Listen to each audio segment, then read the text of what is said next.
conformal field theory. So thank you very much. Thanks for inviting me here. It's great conference, great people, great place. So very nice. So today I'm going to discuss a topic which is first of all conformal field theories, and mainly what I'm going to discuss is the large n limit of conformal field theory, which omits a large n expansion. And as you maybe all know, these conformal field theories are related to AdS physics. And what I'm going to discuss today is how to connect 4-point function, a correlation function on the CFT side, to amplitudes in AdS. And at the end of the talk, hopefully, I will give you some CFT data which correspond essentially to the observables that you can also find by studying amplitudes in AdS. And this I'm going to work in a large n expansion, and I'm going to discuss what happens at order 1 over n to the 4. So everything that I'm going to say is up to this order, but this is just an overview of what I'm going to say. And so let me write to the plan, which is a very optimistic plan, but I will try to stick at least to the first part. So I will start with a small introduction. Then I will discuss the general setup as needed. Then I'm going to review some results for one question. Then I'm going to do the results for 1 which corresponds to the groups. Yes, which is the title of the talk. So this should be before the break. And after the break, hopefully I'm able to present one application, which is application quotations, which is computing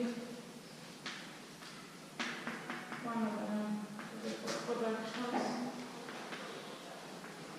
in 4-dimensional angle possible units, and this is related to corrections to supergravity in AdS. Okay, so as you see, this is a very ambitious plan. I may not be able to go through all of it. I hope at least to arrive here towards the end of the talk. Okay, let me start with the introduction.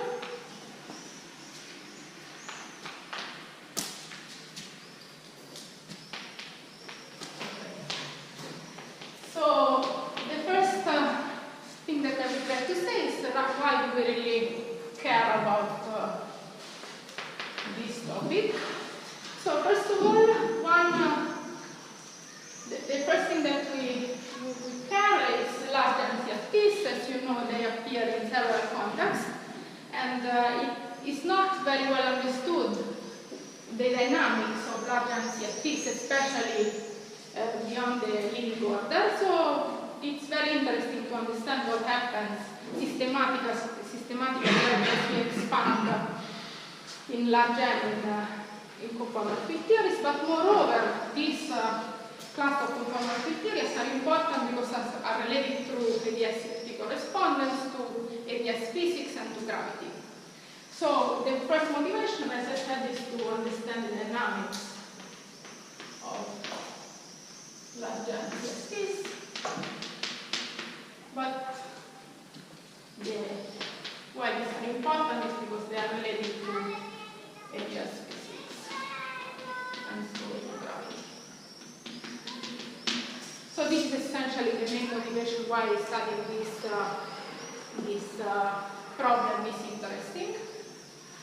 And the main goal of this talk is to compute observables, compute CFT data analytically using symmetries. With symmetries, I mean conformal symmetry, crossing symmetry, which is essentially the associativity of the operator product as function decomposition, and the structure of the OP. And in the last case, if I'm going to reach it, also supersymmetry. But this is just for the last part.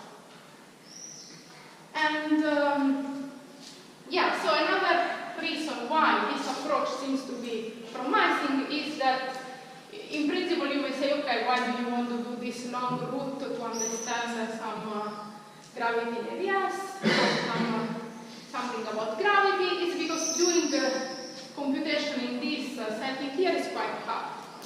So already at leading order in n, when leading order I mean 1 over n squared, it is quite complicated. And going beyond is even more complicated, and there are very few examples, or none, in this context here at loop order.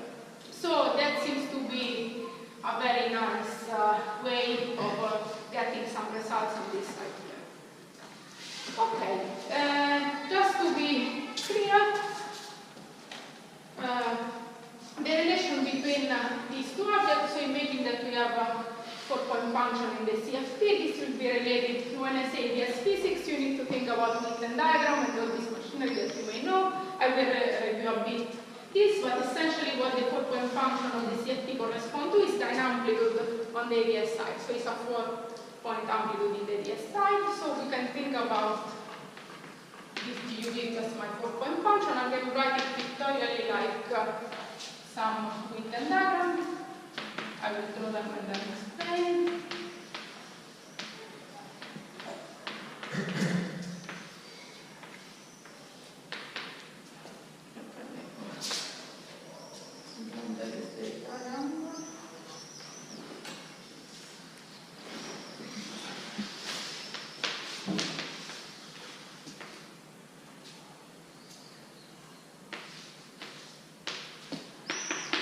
Okay, so these are the Newton diagram. Just to be clear, this corresponds to n to the 0, so I'm expanding for large n. This is just a disconnected diagram. You have to add all of this across, but I will be more clear. This is just a pictorial way. I will leave it here just to, as my talk go through. So these are the diagrams which correspond to order 1 over n squared. This is just a contact term, and this is some exchange. And these are the diagrams at order 1 over n. So now, as you can see, these diagrams, you may say, okay, you can compute the diagrams. Computing this diagram is quite complicated. People computed up to here, there is kind of knowledge on how to, I mean, in principle, we can compute all of them, but technically, computing this diagram is quite complicated, or almost close to impossible. Instead, this has been computed, but I'm not going to do this. I'm not going to do directly computing this diagram, but I'm using, as I said, symmetry to compute the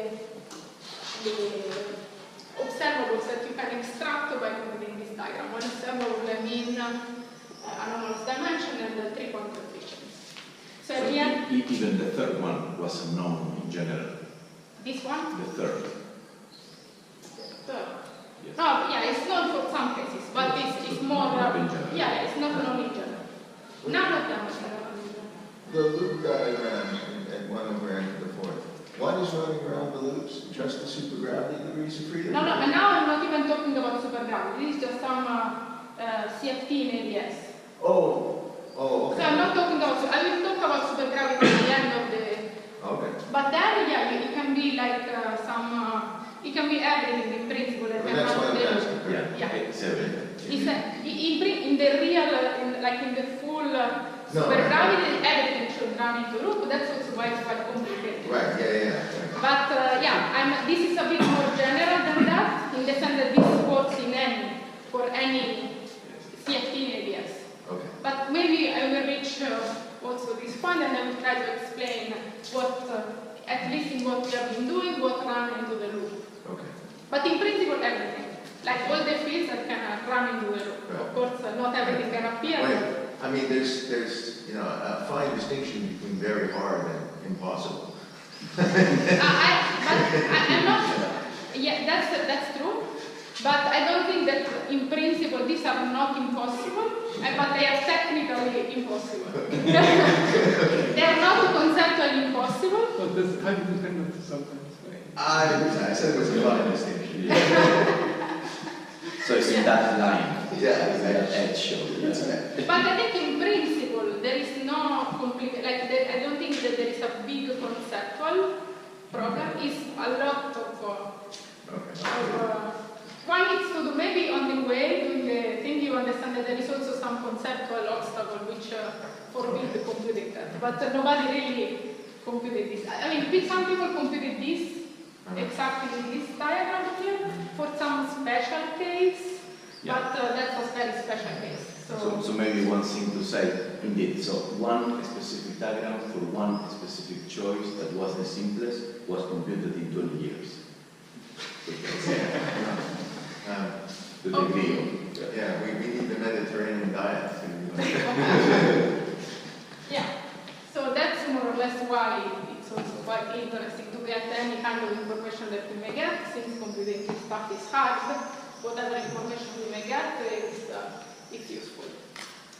Okay, so the second thing that I wanted to discuss, so let's say that I did the introduction. The second thing was to explain a bit the method that I'm going to use to do this computation and the setup that I'm going to use. Let me erase this. So the method is based on these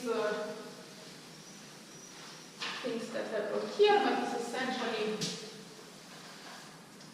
it uses essentially the conformal symmetry. So the idea is that we consider a primary field, actually a scalar primary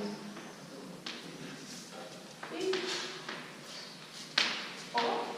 of conformal dimension delta in a CFT.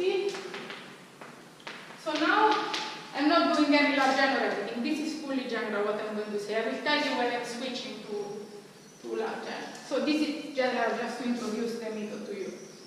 So we are going to consider this scalar field in a CFT in d dimensions.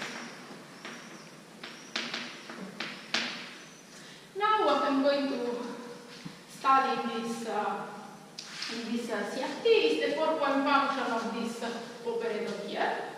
So I will take the 4-point function of identical operators.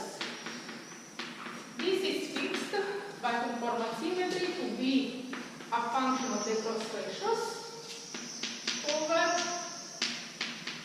this factor here. Now this is the first non-trivial correlation function. When non-trivial means that is specified up to a function and is not fixed by conformal symmetry up to a number. And these U and V are the cross ratios. I will write it one just to get an idea of what they are.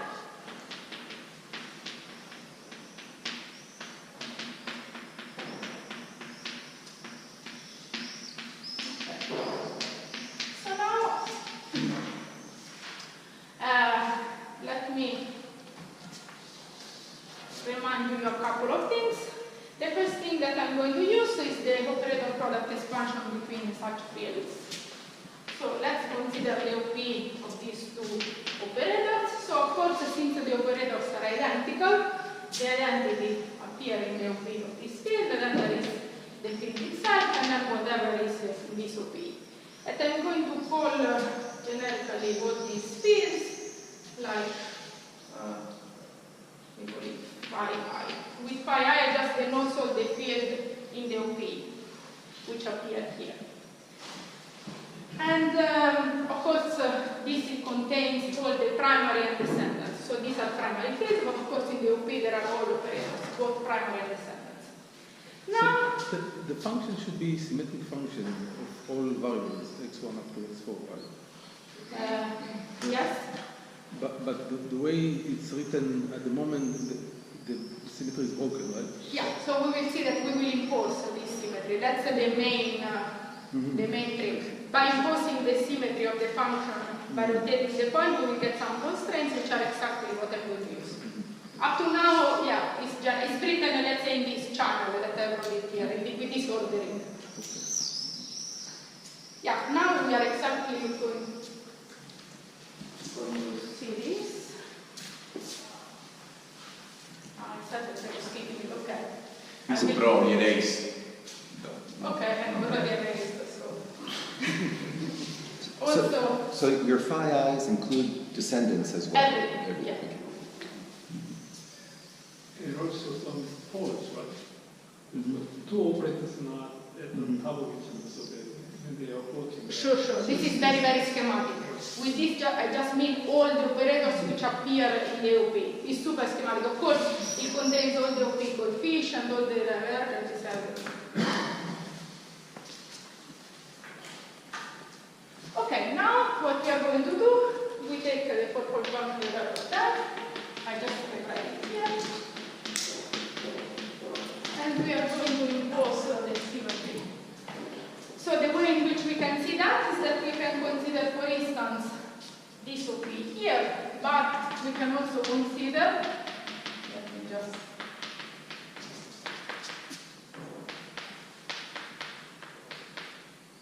this OP here.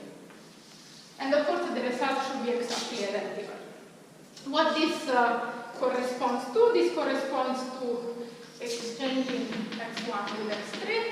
Pictorially, the way of describing this is like, again, summing over now. Okay, I said, let me change notation just because, so these are just the primary now. So now here I'm summing over only over primaries.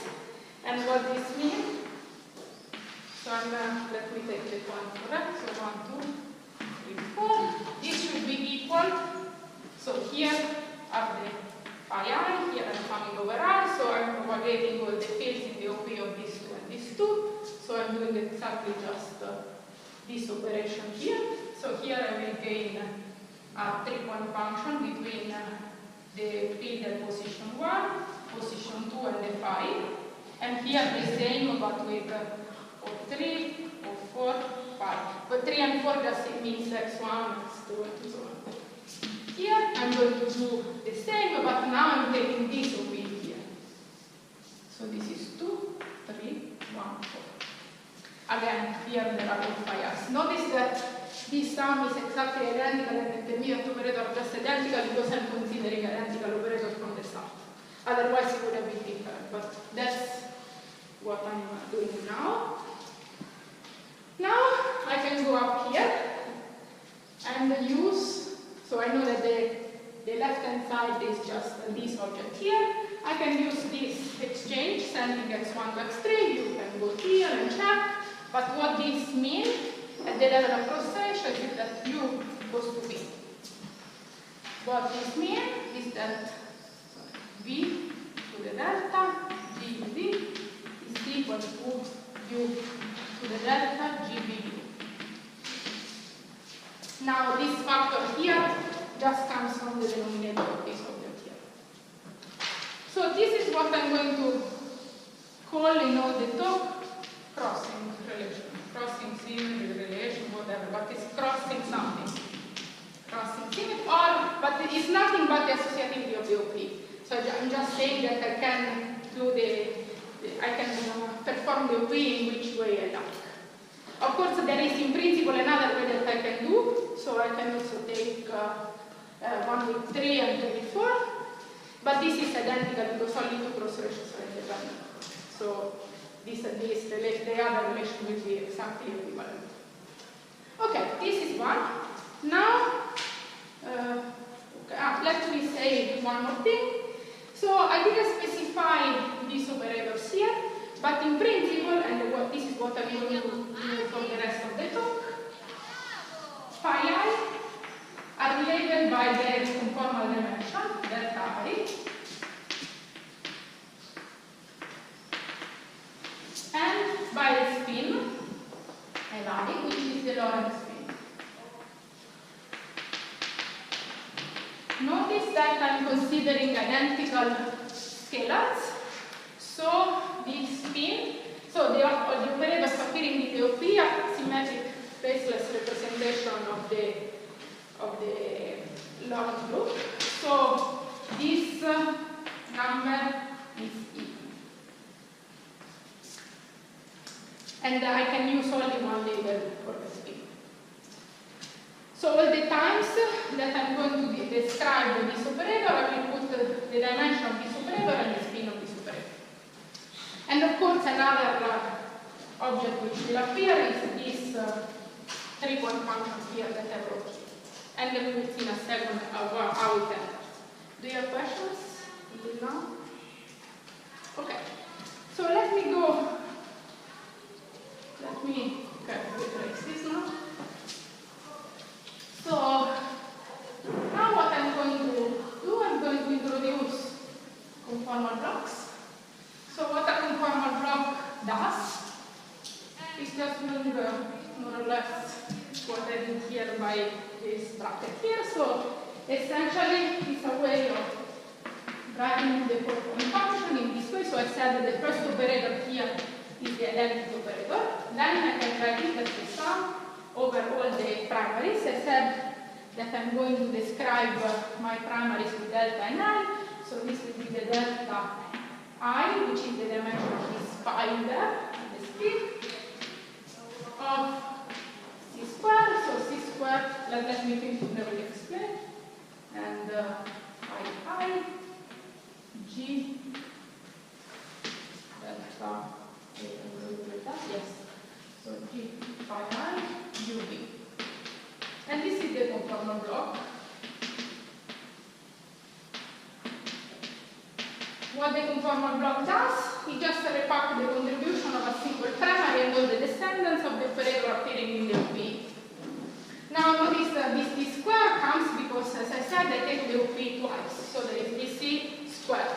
Notice that these C's are exactly the same because I told already 10 times that the operator that I'm taking from the start, they are identical. So C O whatever is equal to C O whatever. So you also used unitarity to have some symmetry condition? I'm not using unitarity yet. I'm not going to. The only thing that unitarity is going to say is that this object is positive, but I'm not assuming that. This just square can also be negative if you like. There is no contradiction up to here. And what's the definition of G phi of U and D? This definition depends on the dimension of space-time, and but it's fully fixed by conformal symmetry. So in principle, you can take the way in which you construct. There are several ways of constructing it, but the way in which you construct is by saying that this is an eigenfunction of the quadratic Casimir operator, of the quadratic and quartic Casimir operator of the conformal group. So you solve this problem and you, with some boundary condition, of course, and you find the definition of this G phi. It's not known in closed form in several examples, it's just known in 2 and 4 dimensions. So it's just a combination of hypergeometric functions. I can write it down this, but it's not very illuminating. But there is in G equals 1, 4. And 6. No, any. No, but I think I don't know how to. I haven't seen it really there, but I kind of agree that there is for all. But I don't know how important it is to have this in closed form, but we know it for all dimensions. The degrees of Casimir invariance will go up with the dimension? The degree? No, it's Set fixed. 2 and 4? No, it's fixed. The only problem is that when you go to odd dimension, the structure is quite different. the structure of the solution actually. It's not the structure of the Casimir. I think the Casimir has, but it has a flip of a sign, which makes it harder to solve. So you just have to solve the quadratic Casimir Yeah. equation. The other ones then come for free. Yeah. But just as much, these are artifacts of the fact you're taking for scalars. Of course. Mm-hmm. Actually, I think up to now, maybe I'm wrong, slightly wrong, but it's known in principle how to do with any external operator. At least how to do it. Then, of course, if you have operators with spin, there are all the representations of the possible Lorentz index, which becomes quite complicated. So there is not, here you have only one structure, which is the scalar one, otherwise this is dressed by some Lorentz. Do you have any notion of some factorization between the space-time indices and the remaining scalar contributions? What do you mean? That you deal separately with the Lorentz indices, supposedly two Lorentz indices, and then you have the residual space-time which will look similar to this. Yeah. So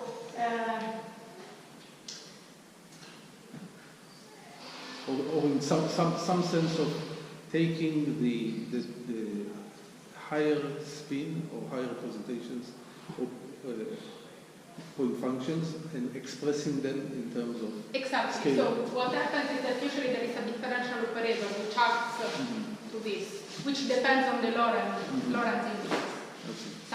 But it's not so simple because this is exactly the point. In general, if you want to compute the block, you can just brute force, go and compute. But what you would like to do is exactly that, having a differential operator which acts on some block that you know and produce all the possible representations that you have. I may reach to the supersymmetric case, which is maybe something in between, because there you have asymmetry, for instance, and you may see already that there are different. But yeah, essentially there is a different. It's not that people compute it only for spin 1 and 2, I think, like for the current and stress tensor. They were able to find this differential operator, but not for more complicated. And only in one of the representations, so like current transforming in some specific representation. Because it's quite complicated. There are, I think, depending on the space-time dimension, but there are 20, 100 structures. I mean, it depends on. And it grows a lot with the number of space-times. Like in 4 dimensions, that is one of the most complicated.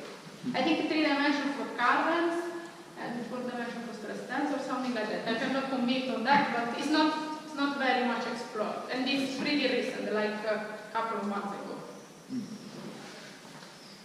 Okay, so this is more or less what I wanted to say about this conformal block decomposition. For the moment, now I would like to talk a bit about the properties of these blocks.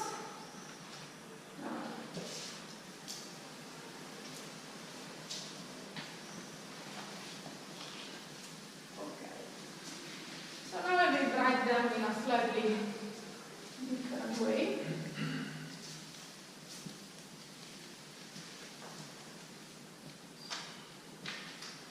Okay, now let me write this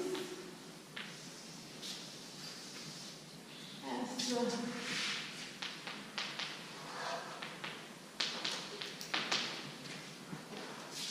I will introduce the twist, which is just the dimension minus the spin. Again, the dimension of the intermediate to these blocks, they just go u to the tau over 2, g tau l of uv. This is just another nice way. The way in which why I wrote like that is because conformal symmetry fixes the full structure. Now I'm putting this in this way because I want to compute something else. Now I can ask what's the small u behavior of this object here. As you can see, this is dictated by this prefactor. I just wrote in this way because I wanted to make this explicit. So the small u limit of the block is just u to the tau over 2, and then the small u limit of this object here, which I will denote by collinear, and this will just be a function of v. I will just write it for you, just to have an idea of what this function is. 1 minus b to the l, and the geometric function of tau over 2 plus l, tau over 2 plus l, tau plus 2l, 1 minus b. Okay, this is the small u limit. This is actually valid in all space-time dimensions, what I wrote here. Now, the small v behavior. This function here, g tau over ut for small v, it just has a logarithmic divergent in v. So this is independent of the primary? Yeah, it's fully independent. Of course, when you do the small u limit, you focus on a specific family of primaries, which are the one which is the minimum twist, because this has to be the smallest power. But it's for any.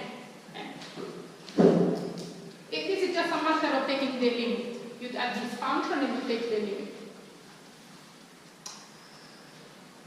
Okay, now I would like to see one little observation on these facts here. What these two simple limits can teach us. And we are going to use what I'm erasing now, but there is not much space, I cannot keep everything. And we will see. This is essentially one of the main methods that I'm going to use for the rest of the book.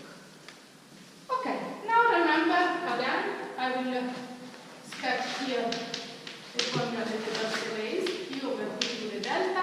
Now it's going to have confusion. This delta is the dimension of the external operators. So I'm taking a scalar primary. This is not to be confused with this delta I. Delta I is the intermediate operator. This delta is the dimension of the external element.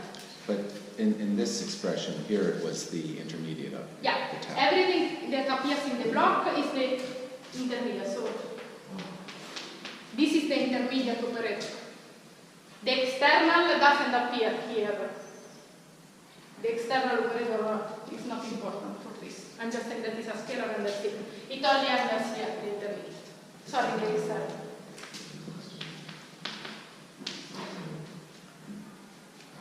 Okay, now what I'm going to do, I'm going to do the OPE, the composition of this 4-point function on the left and on the right. So I'm going to use... So this is again the cosine symmetry. Yeah, this is again cosine, just the reference, nothing more. Now what I'm going to do, I'm going to decompose in blocks these two functions. Now, what it is? Do you have questions?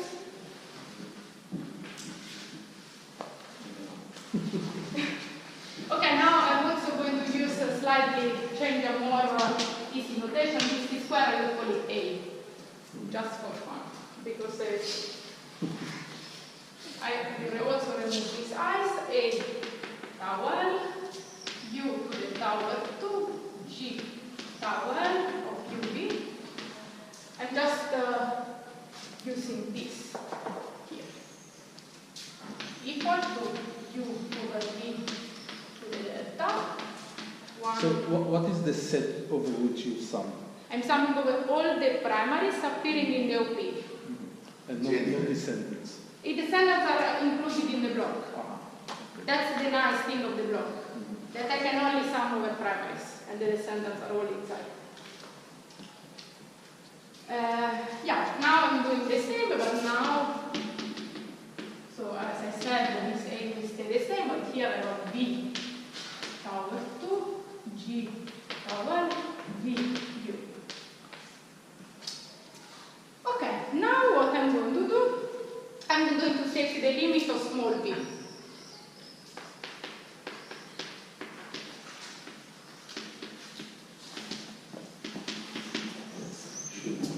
Now here this side is essentially the same. 1 plus 1.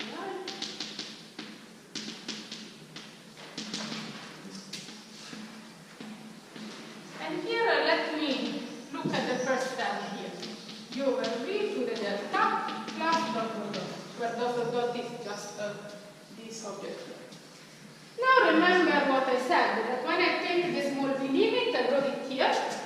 This function here contains a log b on the left hand side. So this is what I wrote here. I'm considering the small b limit. I have a log b for each. This works for each conformal block. So each conformal block, the vertex has log b. Coefficient 1? Sorry? Coefficient 1? What's the dependence on time? No, it's a function. It's some numbers. But it's not very important for the moment. So this is just a function which it can be like powers of b, but it's only I mean, this is here this can be a function of u from the block b in general. And it depends on tau. But this is not very important for what I'm going to say now. Each conformal block the vertex has log b. Now you can see from this expression here that on the right hand side there is a b to the minus delta.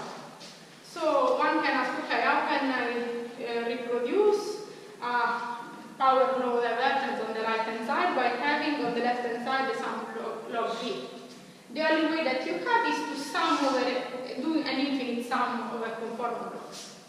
Because each of them will have a log b divergence. The only way of generating a power law divergence is by summing over infinitely many operators.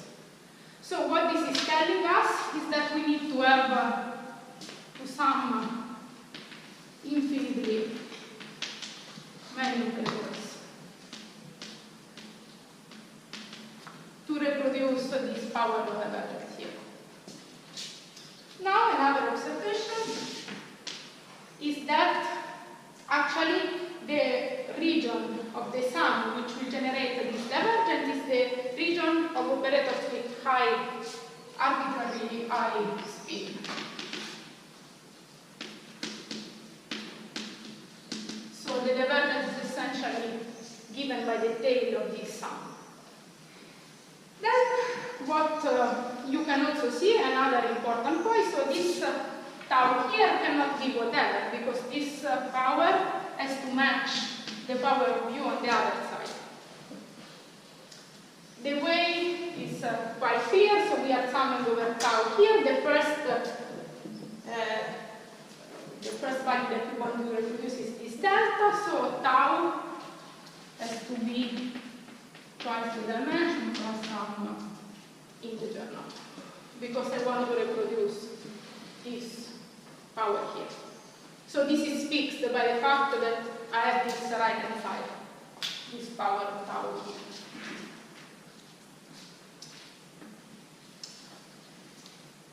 And So is the statement that these operators with arbitrarily high spin should have their twist that approaches that value? yes. Yes. Just for matching the powers of Yes. tau The power of u. for you. Yes. And the 2n is there because this g tau L has only integer powers of Yeah. u. So this is just So you want to some cancel. power of u. So I want at least to have the power which match. So if I was to consider only the u, I have to have the 2 that, and then all the 2n comes from the expansion of the g. But the more, I mean, the message that I would like to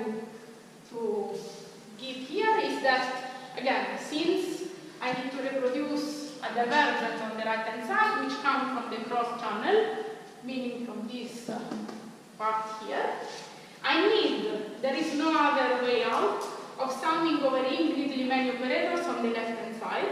This would enhance the divergence of a single conformal block into a power law divergence. Another thing that is important is that this enhancement appears in the tail of this sum, so when the spin is quite high. This operator has to have the twist, which is given by 2 delta plus 2n. And this is essentially a kind of rule. So each time that we want to reproduce a power law divergence on the right hand side, we need to always sum infinitely many operators on the left hand side. There is no other way. So with a finite number of conformal blocks, we will never reproduce some power law divergence because of this logic. So we So does the tau, each tau, so each primary should be of that form, or? No, I mean, so you are summing over all these Right. operators, and the twist should approach this number here. So there will be a family of operators which has this twist, which should reproduce it. So you know, I'm doing a limit.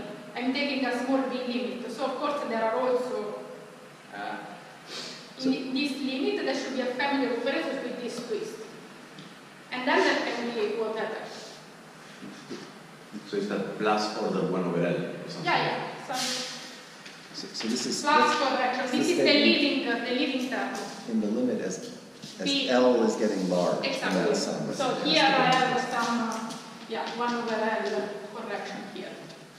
So these are, surely there should exist a family of operator with this twist in this limit, and then of course there are all corrections as you explore other terms in this limit. And it's for some set of integers n there, or for all, or? For all, because this G has Has a a- power U, it has an infinite series. What is negative power or positive power? So So the- n could be positive or It's negative. positive. So n is natural numbers. Yeah, it's an integer number. So It's G positive. Positive, natural, so.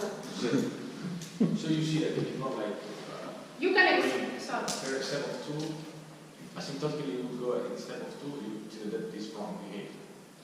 So I imagine that instead of summing over n is equal 1, so n is going to infinity first. So you can expand, you take this function and you expand in powers. I think maybe better to say that there is a family of operators labeled by tau sub n, whose twist has to be 2 delta plus 2n plus something that vanishes. For all positive n. Yeah, If for I all left, if I possible. left one of them out, Yeah, you would exactly. find It a doesn't combination. work. Yeah. Another thing that I would like to say is that also this procedure also fixes the 3-point mapping, this A, because again, this structure is quite fixed. I cannot have whatever I want. This A should be in such a way that when I compute this sum, I reproduce exactly this divergence here. So I can also write some A and L and some A0 and L plus some correction 1 over L. Again. So this is fixed in this limit, and then I have all the tail that goes like 1 over L. This is quite important. We will see later an example which may clarify this statement. But that's quite important, because just a single observation, which is just crossing, gives us a lot of intuition of what's going on. And again, the most important point is that the divergence in V on the right hand side, it fixes a lot of what is going on the left hand side. So just to contrast this with a numerical bootstrap, there you generally expand around U and V somewhere In between. in between, right? Yeah. Not in And yeah, exactly. So you expand, I think, around 1 or 2, which is exactly, you want to do exactly the same, the opposite, because you want the you want to do, it's a completely different thing. You would like to I think the numerical bootstrap would just focus on the region in which the OP converges very, very quickly, Right. because you want convergence of the numerics. So, but this is, I think, the regime, you can correct me. This is the regime in which the numerics are done.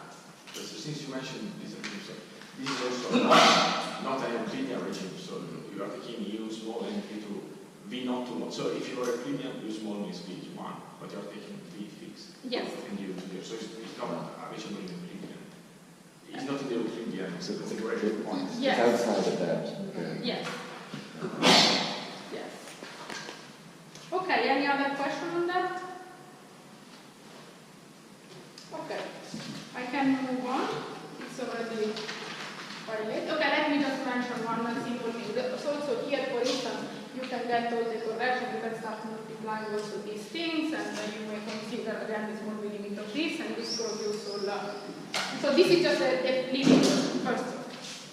Okay, now I will switch to the large n. So everything that I said here is valid for any CFT in any dimension. Now I'm going to move to large n. And we will see, hopefully, before the break, I will never reach to the end of the talk, but that's fine. Unless I can talk until the end.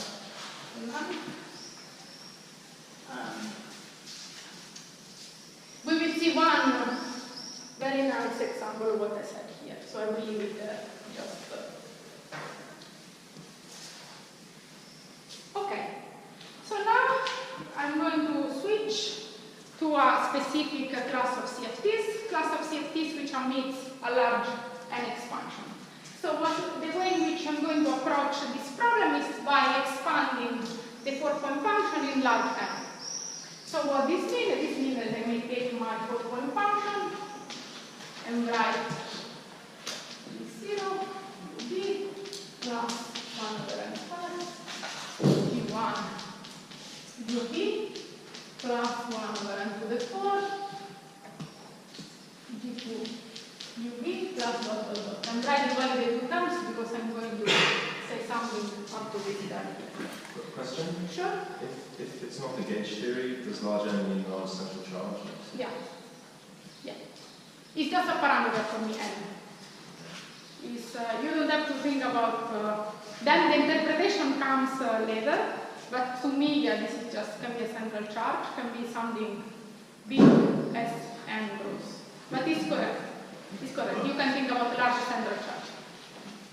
Well, you must, I mean, ultimately you're going to assume some behavior at an infinite n limit. Of course. Yeah. Some property of G naught. Which, Yeah. right, Yeah. I'm going to talk about G naught right now. So, okay, now let's focus on G naught. So what is G naught? This is just the 4-point function when n is strictly infinite, and this just corresponds to disconnected pieces of the 4-point function. So this has a very nice form, which is 1 plus u over v to the delta, again delta is the dimension of the external operator, plus u to the delta. So this is always the case. This again is just a disconnected diagram. So if you take, you can do computation, typical string theory computation, you just contract and you get this object here. Now, Does it satisfy crossing symmetry? sorry? Does it satisfy crossing symmetry? I think so. Yeah, this is Yeah, I guess it does. I was just worried that I wrote it wrong. It says the answer is yes, it is written correctly. You develop here, you're assuming that the operator is some generalized free field. Yes, not quite. This will come, but the intermediate has to be generalized. I'll come to this in 2 seconds. But for the moment, I'm not assuming anything actually. Well, you are assuming that you don't have enough form. Yeah, but this, I mean, if you do some large n, this is what it is. I mean, you cannot have anything else, I think. But that's generalized. Yeah. But I'm not assuming that this is generalized free field. In the sense that I cannot have anything else. yeah, I don't know what the word assuming means in that sense. I think that is the formula Yeah, for the yeah. total block of a generalized free field. Yeah. And that's what we're assuming G naught, the Yeah. infinite n limit is. So, Yeah. I mean, This is let's say definition of generalized free field, if you want. But it is. The answer is yes. Okay, now what we are going to do, I would like to understand how to decompose in block this function here. It's quite simple. You take the formula that I wrote before, which is essentially this formula here, and you decompose this in block. So this equals 1 plus sum over, again, delta I, Li, A, delta I, Li, U, I don't know why I'm keeping writing these indices.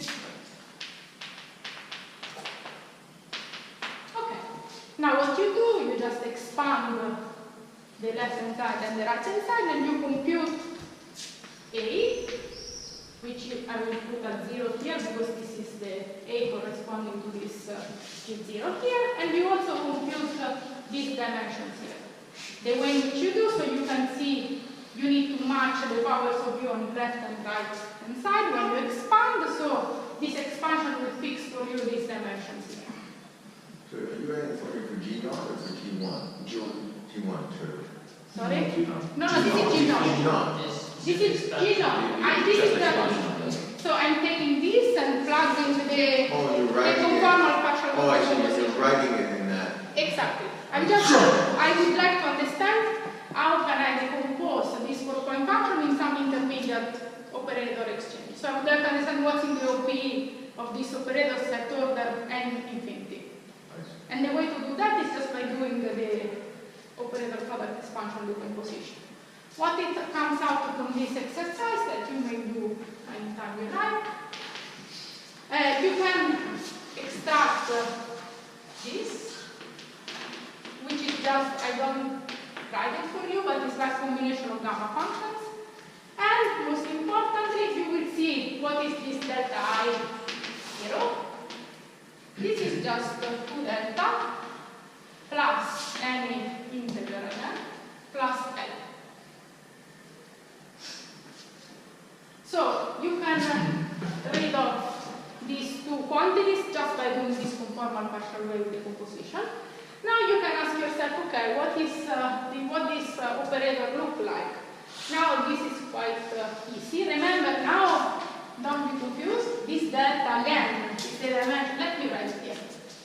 The operator that I'm considering external as dimension delta and spin 0 because it's a scalar. This delta is the dimension of the external operator. So as you can easily see, this set of operators will be something like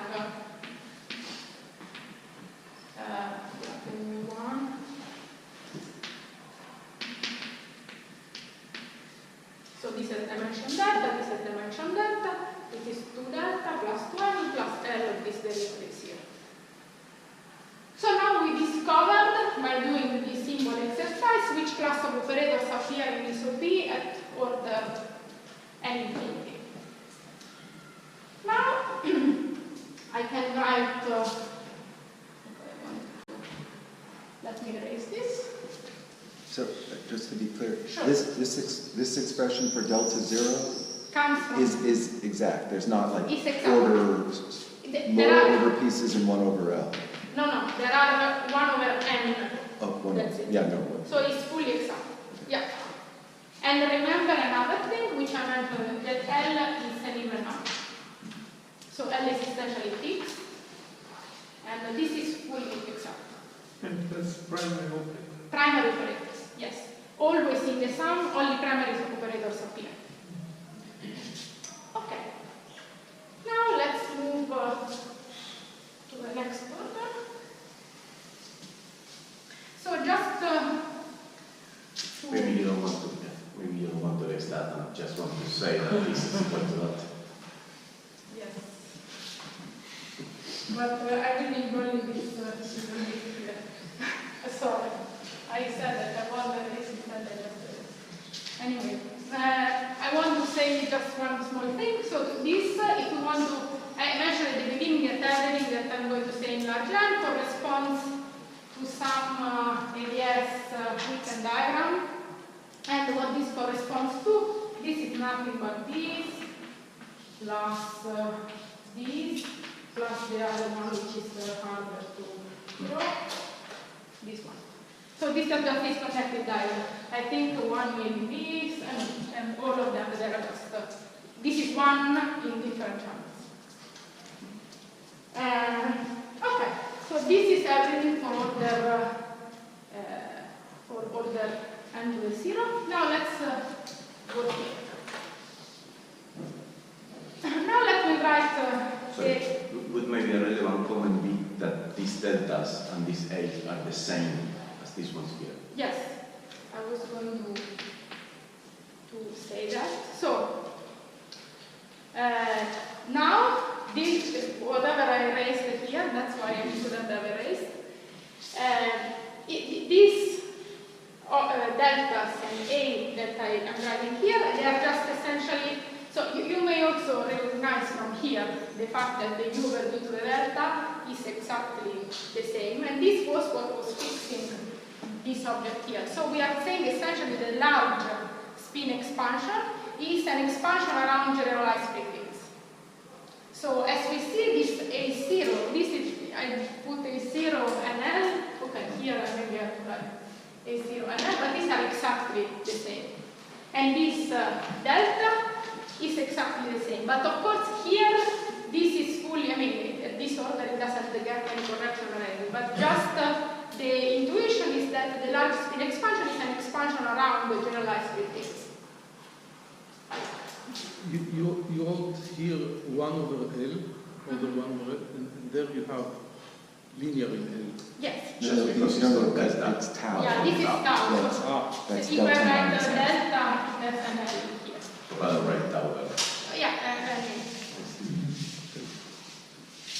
okay. So, just to understand how general is the statement, you're saying that where n could be whatever parameter of the CFT you can take to be large. So, in such a way that this is the large, okay. and So this is the leading term in this the statement expansion. is not that whatever parameter I take No, large, no. I get free. No, not at all. Okay. You need to take a parameter which can be central charge or n in such a way that the first, the leading order is this. Okay. However, But- that statement exactly. is general. This one is Yeah. it's just for shows. Higher than 2, Exactly. we have this in the spectrum. Okay. Yeah. I think also 2. Yeah. Which is conform, just conform, globally For conformal. 2 is a little harder. Yeah, anyway, this is, okay. Okay, let me start saying something. Sorry, Sure. just a quick. Sure, sure. That would be like one with the coupling mechanic. Like I know What is the that coupling? a small coupling, the top coupling, for instance. But this, we are not talking about any top coupling yet. This is just AdS. Right. He's Right. just asking. I lost later, yeah. Yeah. So here, this is infinite. This is like free theory. Then in coupling constant, this is free theory. Yeah. So So that any would be theory- another expansion that works, right? Because if I get Exactly, but- zero coupling, I get free theory, then all Exactly. the thing you're saying they work. More or less, let's see in a second. Okay. This is strictly free theory. And we will see it. I think, sorry, that's generalized free fields. If in the free theory you have a field like trace of phi to the some power, the answer will not be that in the free theory. No, but if you have, I mean, if you have a coupling constant, if you have a theory with a coupling constant, this is just the free theory. It is not. Because if you have trace of phi to the L, you can Ah, of make course. many. Yeah, yes. Yes. It's true. Okay. Sorry, maybe it's the same question, but in N+4, is this true like some finite number? Or, so take finite number, take large N, and then this structure will be true? Yes. Yes. Yeah, N equal 4, of course, this is in some channel, whatever. You need to have the art symmetry properly fixed. Okay, let me say maybe before the break one comment. So, let me write down the OP for you. So, this is one, which is giving this one there, and then we have this operator here, which I would like to denote in this way. Again, these are the operators which appear already for the n to the 0, which I will denote for the rest of the talk in this way. So this is n and n. Now, I will just finish this and then we can move the copy. So, now we are going to study the next order in 1 over n squared.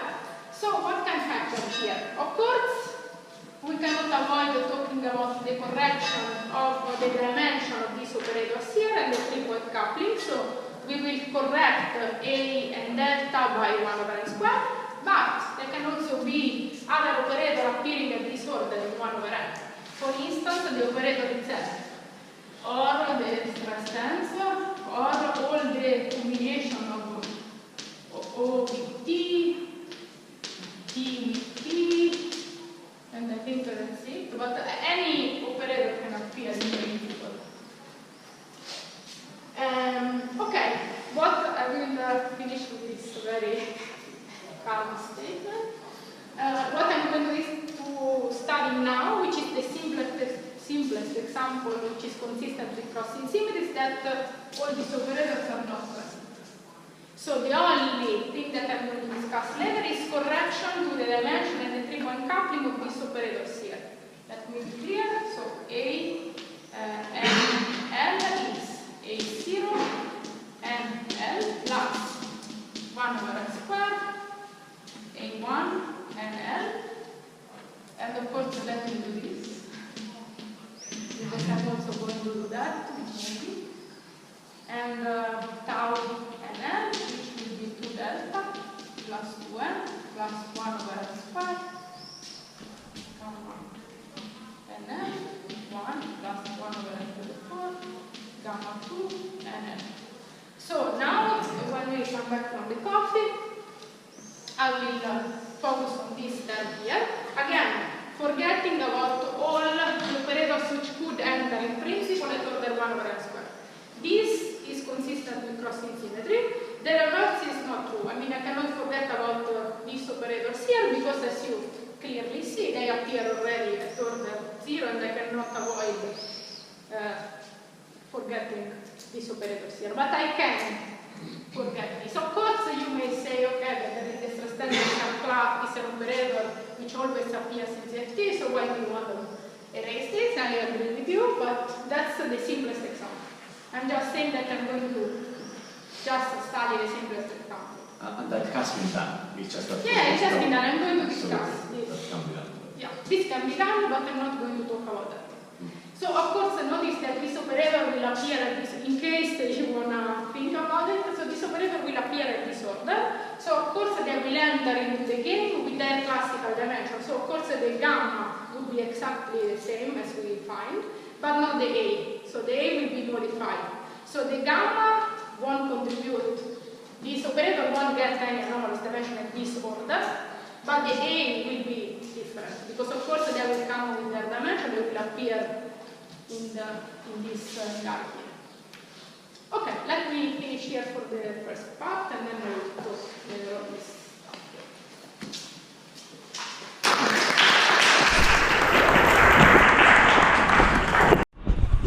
Okay, let's start. Okay, so let me just quickly wrap up what we had. So before, I didn't say much, but what I said, we discussed how to study the universal function in the large area. So essentially we saw how A0 and the dimension comes. Now, let me restate again the assumption. We are going to consider the next order in 1 over n. So now we are going to study the leading correction, the next leading correction in n. But we are assuming that there are no new operators entering in the OP. So what we are going to study is just corrections to the three-point function and the dimension of the operators appearing already.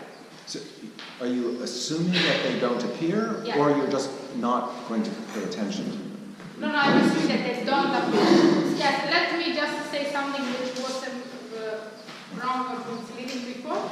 So I said, so if this operator appear, they will modify the anomalous dimension of these operators here. So I need to assume that they don't appear. Because if they do, actually the situation is completely different. And I will mention later just a quick comment, we will see in a second the difference. So is it consistent to assume that they don't appear? They don't appear. This is Is it a consistent way of saying it? Yeah, so this is consistent with crossing symmetry. This is a consistent situation. Of course, the fact that the stress tensor don't appear is not quite nice, but this will be a solution of crossing symmetry. Just crossing symmetry. Yeah, crossing symmetry. But it's just for this talk. Yeah. This is for simplicity. For simplicity. Yeah, for simplicity of the presentation. For simplicity today, I'm going to discuss this situation. Meaning, of the coefficient here being 0. That's what I'm doing. What does it mean if it was n equals 4 superior means? What would it mean? Okay. N equals 4 superior means is a bit more complicated. Or it's your favorite theory? My favorite theory for it. Just wait till you put a C, and then you can write all your results in third class for C equals 0, and then you can say what happens if C is different from 0. So it's, yeah. No, let me give So it doesn't have to be 0. Can I do it for simplicity? Yeah, let me be clear. So, we have a theory, for instance, find the theory. Or let's take any for if you like. So, first, we want to say what happens at order 1 over n squared. So, as I said, there is the contribution of the correction of the operator that were there at the previous order. You cannot do anything about that, they are there and they will be corrected at order 1 over n squared. But of course, there are new operators in general. This new operator will appear with a 3-point coupling, which is of this order because they appear at that order. So they will appear with some C, O, whatever is here, X. Now, in this talk, now for the rest of the talk, I'm assuming this C is just 0, so meaning they don't appear in the Euclid. I'm assuming that they don't appear. If you want them to appear, you just turn on this C and you do the machinery again. That's what I'm doing. But of course they are there. I'm just saying that this C is 0 for the moment. If you want to include them, you just include. You say they are there, and okay, then with one Castaglian problem. So the fact that it's consistent to set them to 0 with crossing symmetry means you can't actually determine those C's from... Exactly, yes. There will be an input. This will be an input, I will just put and I will solve it. But if C is 0, this is also a solution. This is a solution of crossing. But if this A cannot be 0. That's what I want to say. Sorry, you had more question?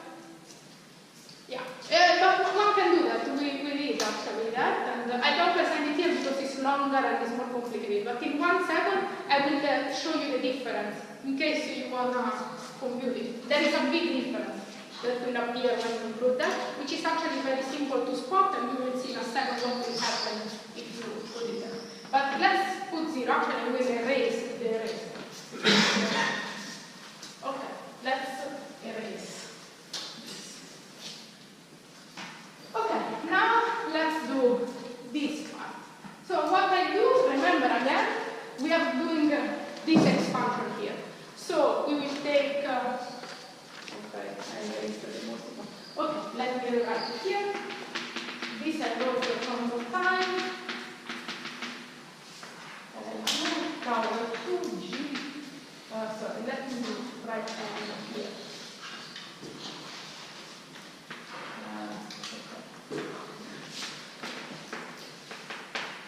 Okay, now what we are going to do, we take, no, sorry,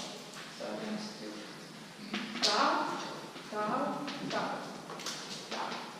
Now we take this expansion here and we plug A and tau up to order 1 over n squared.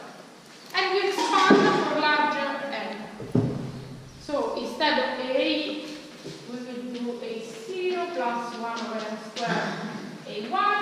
Here, instead of tau, we will put 2 delta plus 2n plus 1 over n squared gamma. The same everything, and we expand.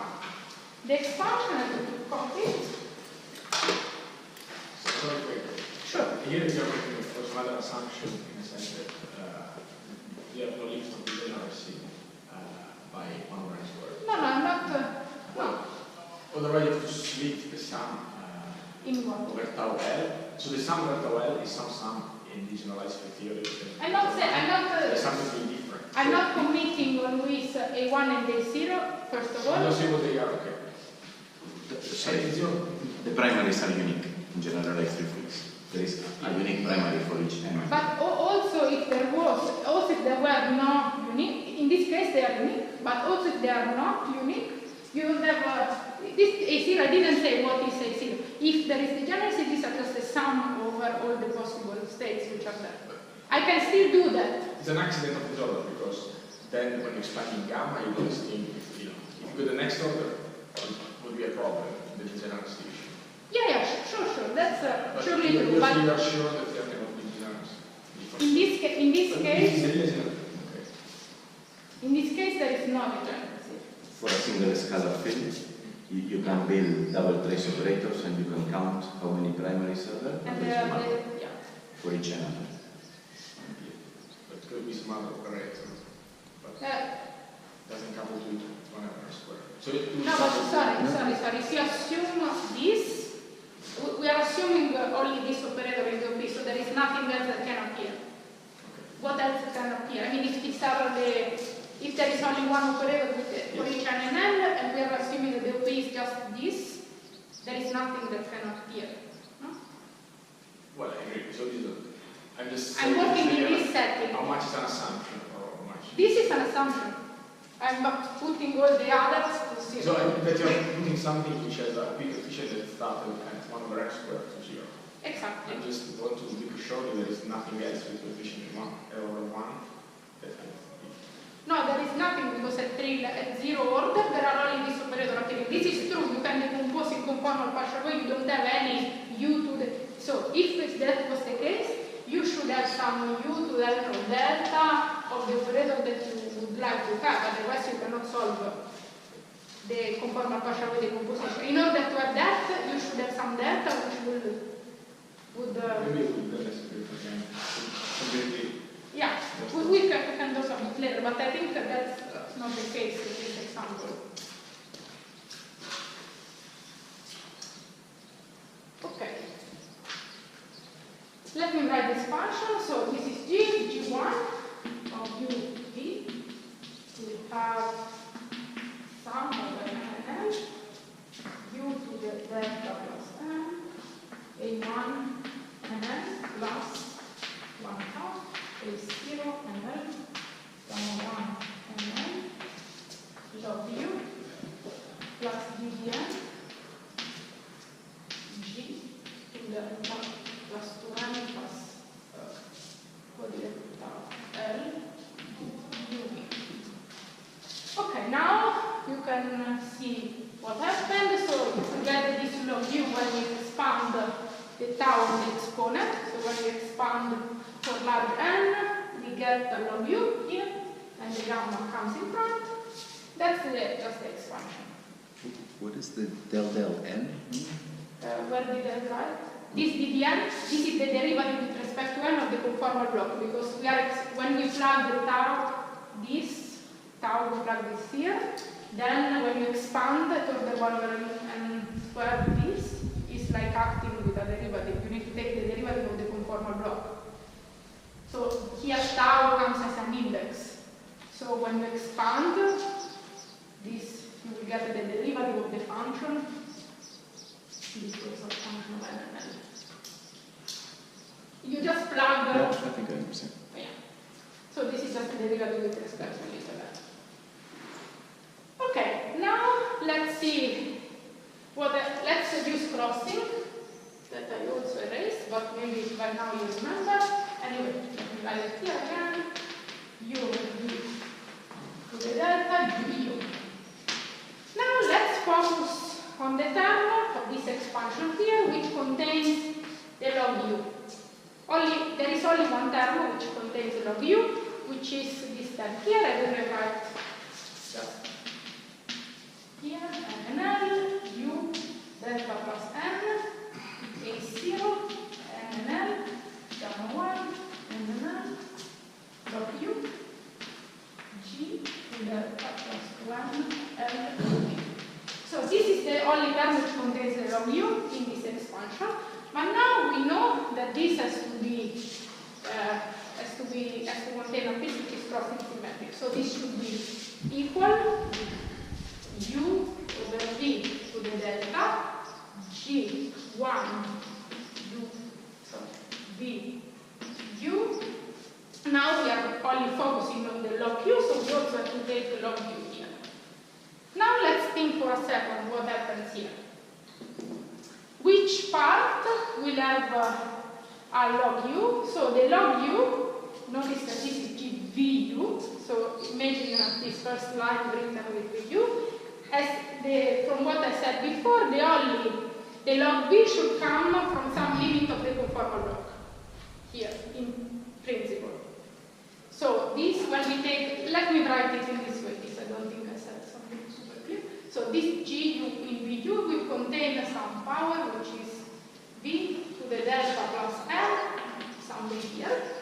let me first say that. So you can see that, so we have U over V to the delta. Now you see that here we don't have any divergence now, because the V divergence is cancelled. So no divergence on this side here.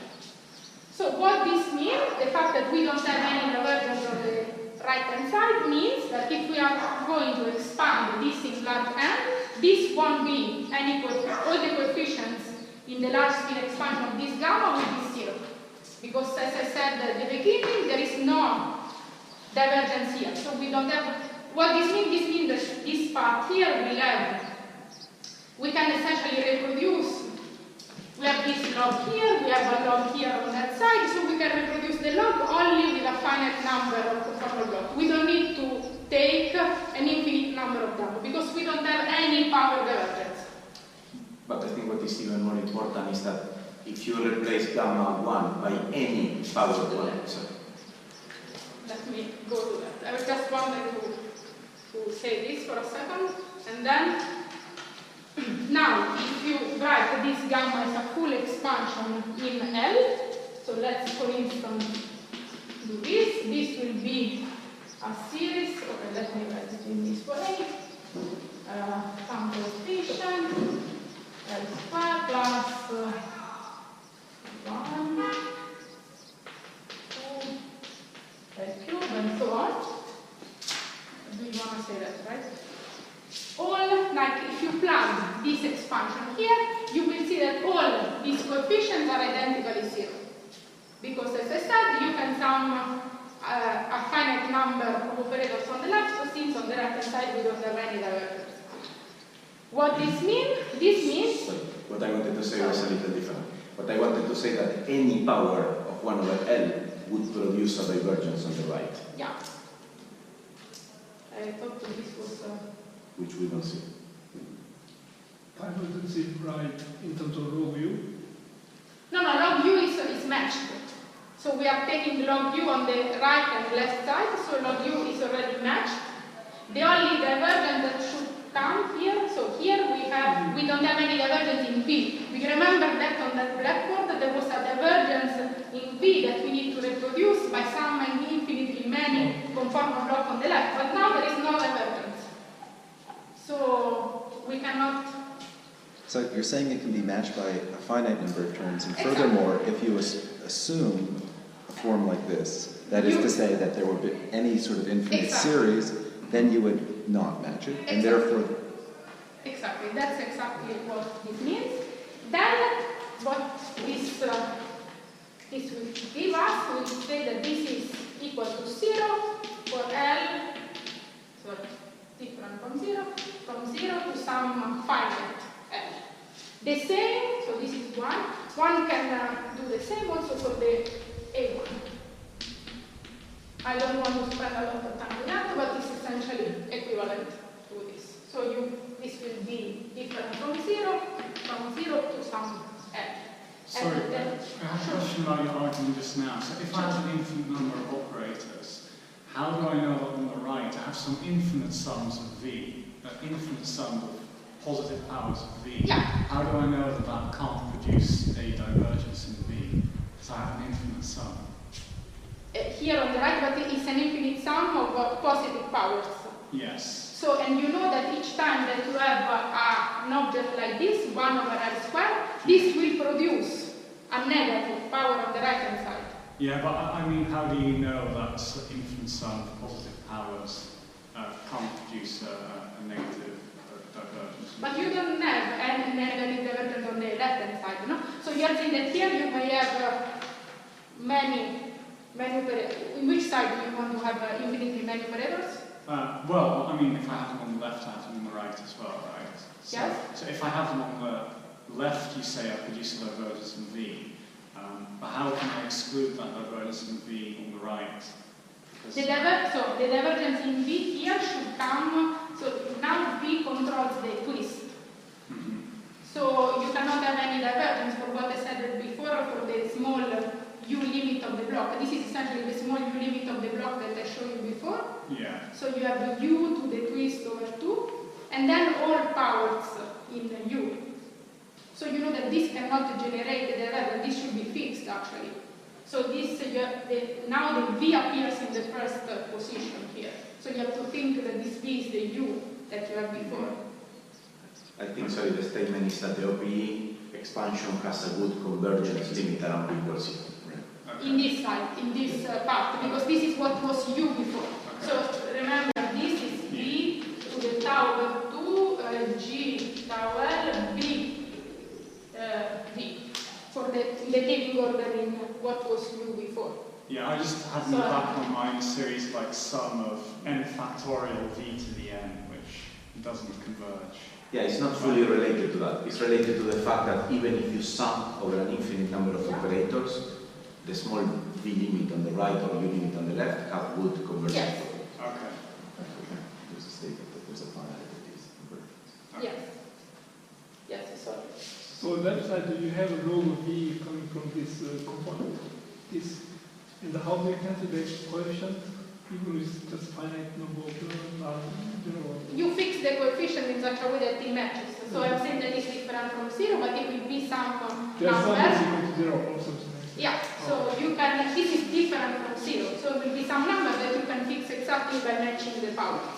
And not writing this down, but you can do it just for sake of time. I mean, I don't fully understand the statement that you can, that only a finite number of values of L can be non-zero. I could just have the coefficients dying off sufficiently fast, so that an infinite number contribute, but I don't get a divergence. Yes, but no power will do. It has to be an exponential. Right. Yeah, so exactly. I know, but I'm assuming this. Then those B's and L's, right? Yeah. They died off fast enough with, I could get something that wasn't divergent. But faster than any power. Yes, right. It should be some exponential. Faster than any power, but do I have any control over how fast? No, this actually, you cannot really put, we are not assuming this situation. In principle, there can always be something which decays faster than any power. It can be always an exponential. E to the minus L. I don't have any control over it. This can be the case. It could be, but you're assuming it's not. Exactly. I'm assuming that the expansion is that. If the expansion is that, I can only generate power laws, divergence on the right-hand side. But in principle, if you have another faster decreasing function in L, this may produce something. There's no argument for analyticity in 1 over L. There is actually now. There is? Yes. Oh, okay. Yes, it has been now. So in all the examples we have seen, there is some analyticity, and up to a spin bigger than 2, bigger or equal than 2. And there are some, but it doesn't apply to this case. It applies to some cases, so it's not fully clear, but it doesn't apply here. But one thing, I mean, once you assume that, and you have some solution to engage it in the spin, you can plug that and check crossing explicitly. Oh, great. That's great. It didn't seem to me like there was an actual argument that said that it has to come. There is no argument, at least from what I said. Okay, but it's consistent. Yeah. That it truncates, but there's no argument that it must truncate. Exactly. Okay. That was my question. Exactly. Let me make a small comment on the thing that I disregarded before, just to be fully clear. So imagine that instead now I have an operator here. This operator should appear with its conformal block. So here, now I'm saying that I have this B to the delta percent coming from here. But if there is an operator, it should come with its own conformal block, and this means that it should come with some U, this U over B to the delta is always here. B to some tau star, which is the dimension of the operator which appear now.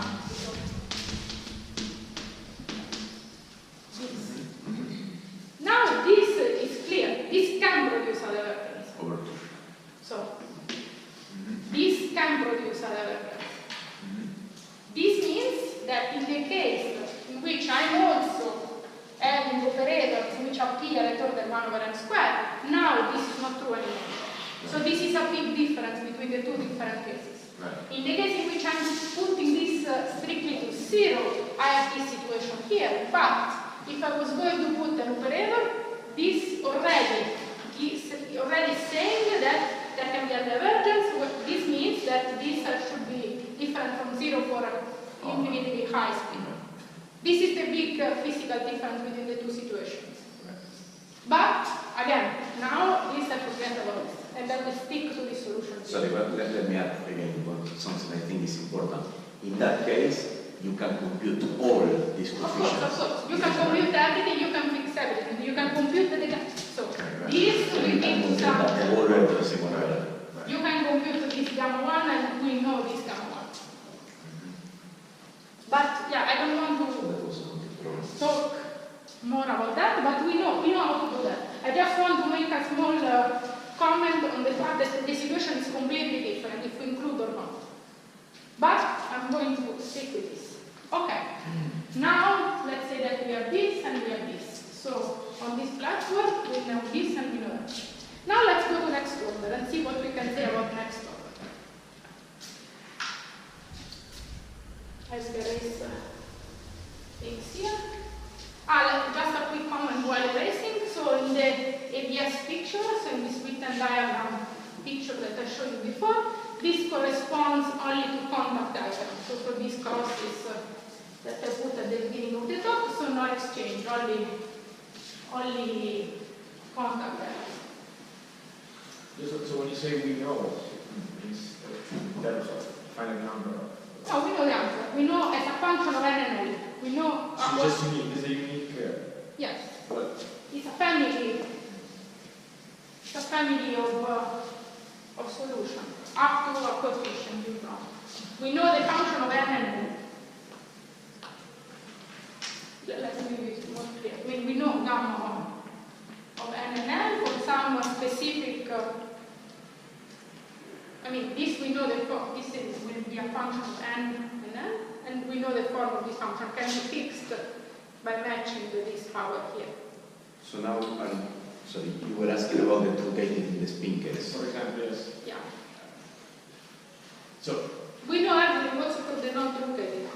yeah, you know what? No. I can write it to you. This I need to fix the dimension of the space-time. I need to fix which kind of interaction I'm taking. Exactly, yes, that's what it was referring to. Yeah. There is a finite number of parameters. Exactly. Each is a family of solutions. So each of them will have a parameter. So this will have this is different from 0 from L 0 to L, and at each order you add some parameters. But the dependence in n is fixed. And yeah, it depends on the space element.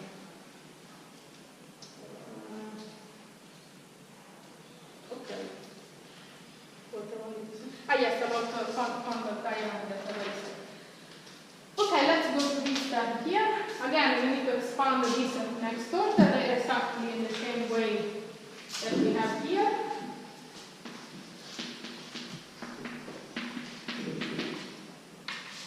This is a bit long, but I need to write it.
All the pieces that I wanted there are done. Yes. Okay. This is just the expansion at order 1 over n over 4. This is just you plug again these solutions here and then you expand. Now, of course, since we are expanding at second order, we will also have log square u, which, since, as I said, we are expanding at second order over that. And, yeah, essentially the first line is what we had before, but we are just exchanging gamma 1 with gamma 2 at A1. And another thing that I want to mention here, but it will be much more clear later, is that all the times that we have some gamma 1 A1 or gamma 1, this sum over L is not infinite. It goes up to this L here, because otherwise all the gamma 1 and A1 here will be 0.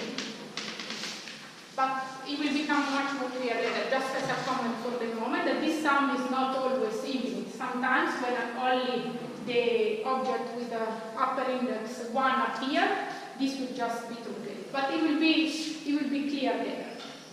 Now, let me focus on the log square u part. I want more or less to go to do the same procedure that I did before. So I would like now to focus on the log u. First of all, let me notice one thing, that the coefficient in front of log u is A0 gamma 1 square. So everything which is in front of this log square u is completely determined from the previous orders. This is the first comment. Now let me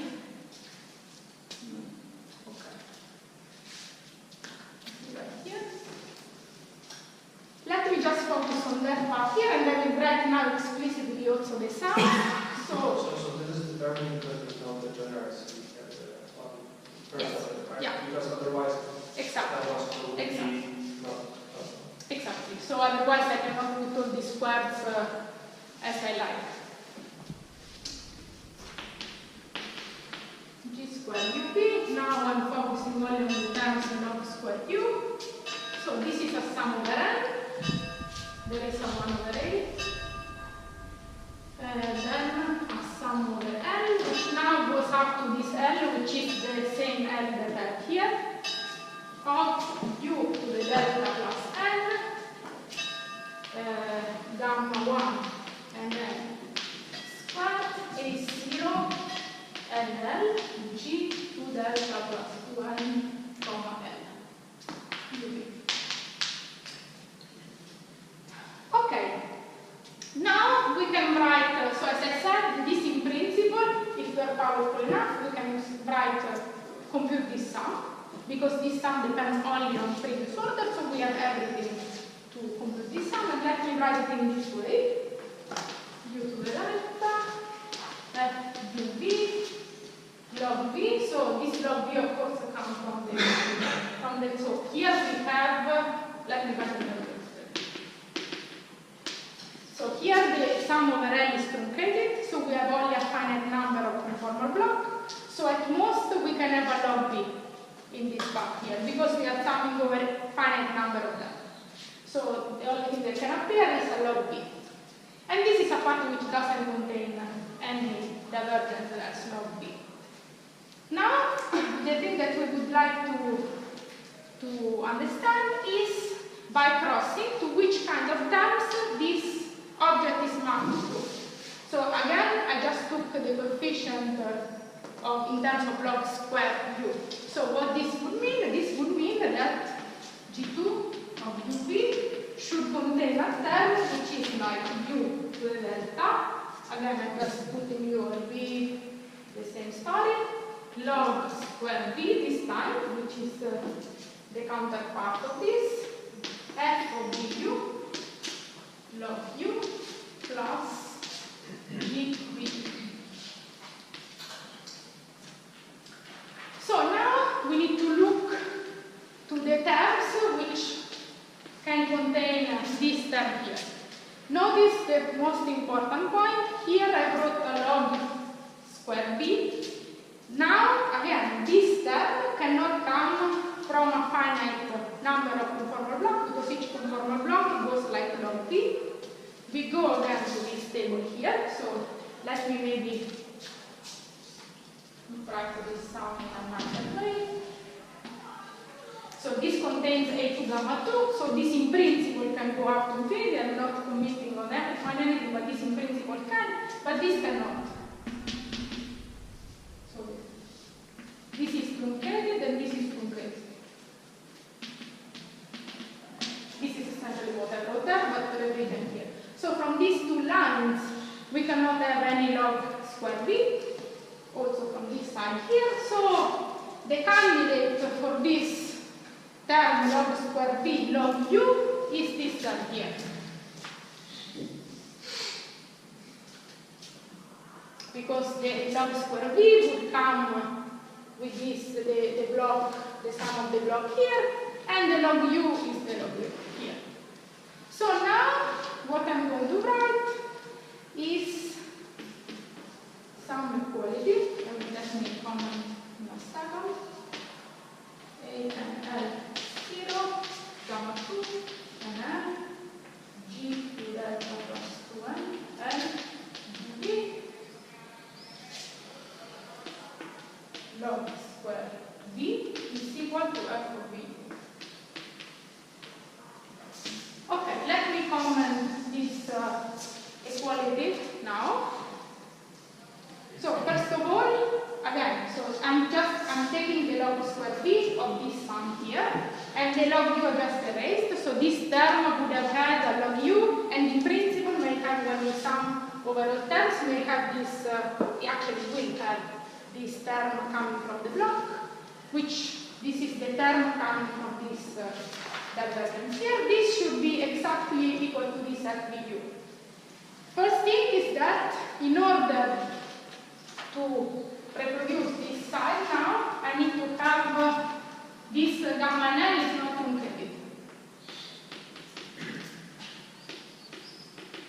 Because otherwise I couldn't have had a log square v. The second important thing that I already mentioned, but I wanted to say it again, is that FVU is determined by CFT data of previous orders. So in principle we know FV. We can compute it by knowing these solutions here. Now the hard part comes to extract this gamma NL from this object here. The way in which we do is again using the same techniques that I flashed at the beginning, but in a much more systematic way. So again, we are assuming an expansion in. Actually, it turns out that the expansion that we need to consider is not an expansion in L, but an expansion in this conformal spin. But you will see everything in Mark talk tomorrow, so it will explain very well how this method works. I'm just sketching a bit the idea. So we assume that this gamma NL is an expansion of the one that I wrote before. So gamma NL 2 will be like some coefficient over L to F4 plus dot dot. So again, another coefficient here, L to F5 and all of that. And what it turns out that by using this method, we can compute all these coefficients here. Let me call them in a nicer way. So let's say V1. V2 they of course depends on N. Vn2 plus dot dot dot. We have been able to compute all these coefficients here. And we have been able also to resum the full series in large L. So actually what we did in that particular case was for N equal to 0, but that's again just for simplicity. No, and we got a result for this object here. Notice one thing that I'm being a bit sketchy here. In order, of course, to compute this F, you need to fix the solution here, which was, I think, what Carlo was mentioning before. So, for instance, if you would like to, when you fix a solution of this order, let's imagine that we compute for AdS or whatever, an interaction which is only different from 0 for spin 0, we fix this gamma 1, we compute the FPU, and then we get a specific gamma NL2. So this is essentially, this depends on the solution that you are going to choose at order 1 over n squared, and of course it depends also on the number of space-time dimensions. In principle, everything is general, it does not really depend on them, but of course the gamma will depend. Do you have any example? Do you remember the? You want an example with the numbers? Yeah, just expression. So. I don't, but... So when you say determine, you mean you determine everything in terms of the conformal data, so that will be a function of the conformal data of the theory you are considering? No. So the what are you talking about, the F or the gamma? The gammas. The gammas are numbers, I can give it, let me give it. But these are numbers, let's say, I don't know, 4 plus 5 squared. Let's take an example. I will give you an example. Where? I don't know, here. Let's, for instance, consider, let's stick to d equal to, so I'm fixing the dimension of the spacetime to be 2. I'm assuming that the gamma 1 is different from 0 only for spin 0. So I'm saying that gamma 1 and L is different from 0 only for spin 0. So this fixes the solution at order 1 over n squared. In other words, this fixes f du for you. And that's it. So also A1 is fixed. And gamma 2, I can give it to you. Sorry, maybe you were going to give them for n equals 4. Yeah, I wanted to reach that, but I yeah, can't. do reach it. No, I will give you also Lorenzo would like to see it. So, okay, for instance, gamma 2, 0, 0 is 15 minus 4 pi squared, then alpha squared. In a second I will say what is alpha squared. 2 is some other numbers. 48 pi squared over 4 to 0 alpha squared and so on. And in principle we can compute all of them. What is alpha? Alpha is the gamma 1. Because as I said, not everything is fixed on gamma, it comes with some coefficient in front. This is the alpha which appears in the gamma 1. It's quite easy to see. Remember that this there is a gamma 1 square, that's why alpha square appears. And this is just the number that it should be by having fixed the solution. Of course, we can fix this to be 0 and 2, and these numbers will be different. But we can compute all of them. So it just and exactly in the same way. There is not even more complication because this would be just a term more. It's not complicated. But the important point is that this has to be a finite number. So this is totally fixed by conformal symmetry, exactly. by crossing symmetry. Exactly. So there's no theory dependence in Well, there is. Theory dependence is in gamma 1. Exactly. The theory. Let me give you an example. So if we want to look to this in AdS, for instance, this will correspond to, so this corresponds to the fact that at order 1 over n squared, we have this, where this is, let's say, pi to the 4, this is pi. If we were using the solution which was different from 0 also for spin 2, there was also this kind of object here, where you are detour. So you are essentially fixing, this specify the solutions for you. Specify the interactions that you have in order. Of course, all of these solutions which are, and I don't remember the counting anymore, but it's several. These are all solution of crossing. So crossing allows all these solutions here. Then in order to give numbers for the gamma 2, you need to pick one solution. But the important point is that all these solutions are fully specified by previous orders. So if you know gamma 2 depends, if you know the 1 loop, sorry, if you know the 1 over n squared, you also know the gamma 2. So it's fully determined. Could you say just to which diagram do these guys come up to correspond to? To which? Diagram. Yes, sure. So I wanted to make a comment also. So remember the OP here, that I said, I still have some graph. I'm having this, so this will correspond to this kind of diagram here. Again, this is 5, 5, 5, 5. And you can see like there is an alpha in each vertex. Exactly. Right. Yeah. So this is the diagram that we are computing here. So this would be the gamma that appears on this diagram. Actually, I'm not going to present this today, but in the paper we also computed this diagram in Mendeley's place. So you can, it's essentially almost identical, because you can match the poles, which the poles are essentially the dimension of the intermediate operator.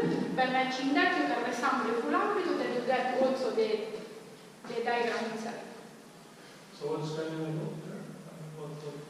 What operators are there? These operators here. All of them, yeah. But only those. Only those. Because imagine that we were putting something here. Also, this would be something like this. Something like that. Because there will also be the other states. It will be the sum of these two. This would correspond to all these guys running in the loop, and this would correspond to this other one. But I'm not doing that, so I won't have this here. And, okay.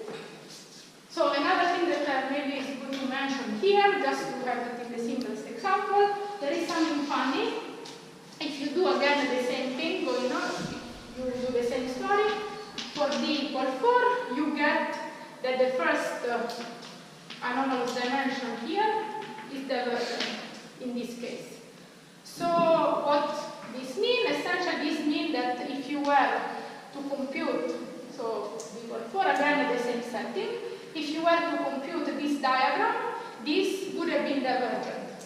What this is showing us, that we need to have some kind of regulator, which may be a counter, which is a counter term on the AdS side, and the way in which we see this divergence. So what divergence means? Of course, it doesn't mean that we have an operator with infinite dimension. What this means? This means that we need to have in front a coefficient which is infinite in order to reabsorb the divergence. It's essentially the same that you do when you regularize loop diagrams in general. So you need to add a counter term which has an infinite coefficient in front in order to cancel the infinity that you had in the previous diagram. This is quite nice because we are not really doing any diagram computation, but this comes up in this business also from the CFT point of view. So this is also kind of expected because you can. Of course, everything is expected. I'm not saying that this is. Of course, you are saying that this diagram is. Just from the crossing equation, you can add a third one, or the one over n square. You can add a multiple to the solution and order one over. Sorry, third one to the nth one. You can add the same solution to order one over n square with a constant times a constant. Yes. Yeah, of course, but there is something slightly different. So why this is not true in the d equal to 2 case? Also there, I think you have this freedom, the two-dimensional case. And you don't find. No. And if you think about the way why I said yes, is because if you think about CFTs in AdS, you expect that in AdS 3 this kind of diagram is finite. Instead, in AdS 5 this is not finite anymore. Should be stronger. Yeah, the other freedom is always there. So the other freedom we cannot do anything, it's always there. I didn't mention that, but this is always there, the freedom that you say, in both cases. And the way, yes, that in that freedom there, you put this infinite coefficient that will cancel everything. That's the way to regulate it. But the main difference is the fact that here we got the diversion without that one. So the divergences in gamma 2 only occur for n equals 0? Exactly, yeah. Because you... L or n? L. N and L. I'm not just talking about 0, 0, but 0, 2 is a number, it's not divergent. This divergence occurs only for L0 and L0, and this is also... L equals 0 and n. L equals 0 and n, yes. But here I wrote just n equal to 0. Any other question on what if you add to this more operators at the leading order? The divergence always will be at 0, or will also be like there's alpha, beta, gamma solutions? You mean here? Yes. I think there will be each term. So each term will be different. Yeah. So you expect if you go higher in dimension, more terms will be Exactly. The same number that you have here. And this is, again, you can reabsorb, but then at the end of the divergence is in the coefficient of the solution that you have. So let me just 2 seconds wrap up that, and then I will mention one simple thing. So what I show you here is essentially a method to compute for any large CFT, which has the small assumption that I said. The anomalous dimension at order 1/n squared, and the nice point is that the anomalous dimension at order 1/n4 is fully fixed by the CFT that previous order. That's the most important point, and the second most important point is that by using this large spin expansion, we can fix all the coefficients of the large spin expansion of gamma 2, and moreover, we can resum all these coefficients when we specify the CFT level of the previous order that we are considering. And we managed to do that in all the cases that we found. Now, in the following 9 minutes, I'm going to do an application of everything that I said. This application is to apply all this machinery to unequal force variability. Just to be sure. So even though you haven't done it, from this structure, it's clear that a similar story would work at higher orders in the 1/n expansion? Not quite. No. So there is one caveat. So in principle, there can be higher trace operators here, for instance, which in that case, higher trace of this operator here, which in principle can appear, and I cannot put that coefficient to 0. So imagine I go to 1. So you're saying, because this is a statement that there will be new operators appearing even at order 1/n to the 4th in the OBE. Yeah, because this operator is already present, so I cannot put a 0 coefficient in front as I did for this, for consistency, for CFT consistency. So there will be this operator there. I'm pretty sure that this is not extremely hard in the sense that they will appear with a coefficient which will be their. The question is whether that coefficient is now going to be fixed in terms? No, that coefficient cannot be fixed. The coefficient in which they appear cannot be fixed, but what I think will happen is that the gamma 2 will depend on the coefficient. But the coefficient is a parameter of the theory that... Sure. Well, it's not fully clear, but crossing will not imply something for that. Yeah, but in principle is... yeah, in principle. I don't know, we didn't do that. This is an obstacle in doing that, in the sense that I'm not sure if we can fully specify everything. There may be this freedom of this new operator that will appear, which in this case may not be set to 0 completely. Up to this order they can, but the next order is not clear. Sorry, could you say again which operator you expect? Triple trace. Triple trace. Of the same point, like Oh. Yeah. Just two short questions. Sure. One is the box equation to consider an exact equality or some approximation? The equation in the box. This is the log square. Yes. In this. Apart from that, it should be considered an No, it's not. It's exact. It makes sense. Yeah. And that's my question is, can you really check that G2 is really crossing the line? Yes. Yeah. So the way of looking at that, we need to look at the longitudinal of V there, and this should be crossing symmetric by itself, and you can check that this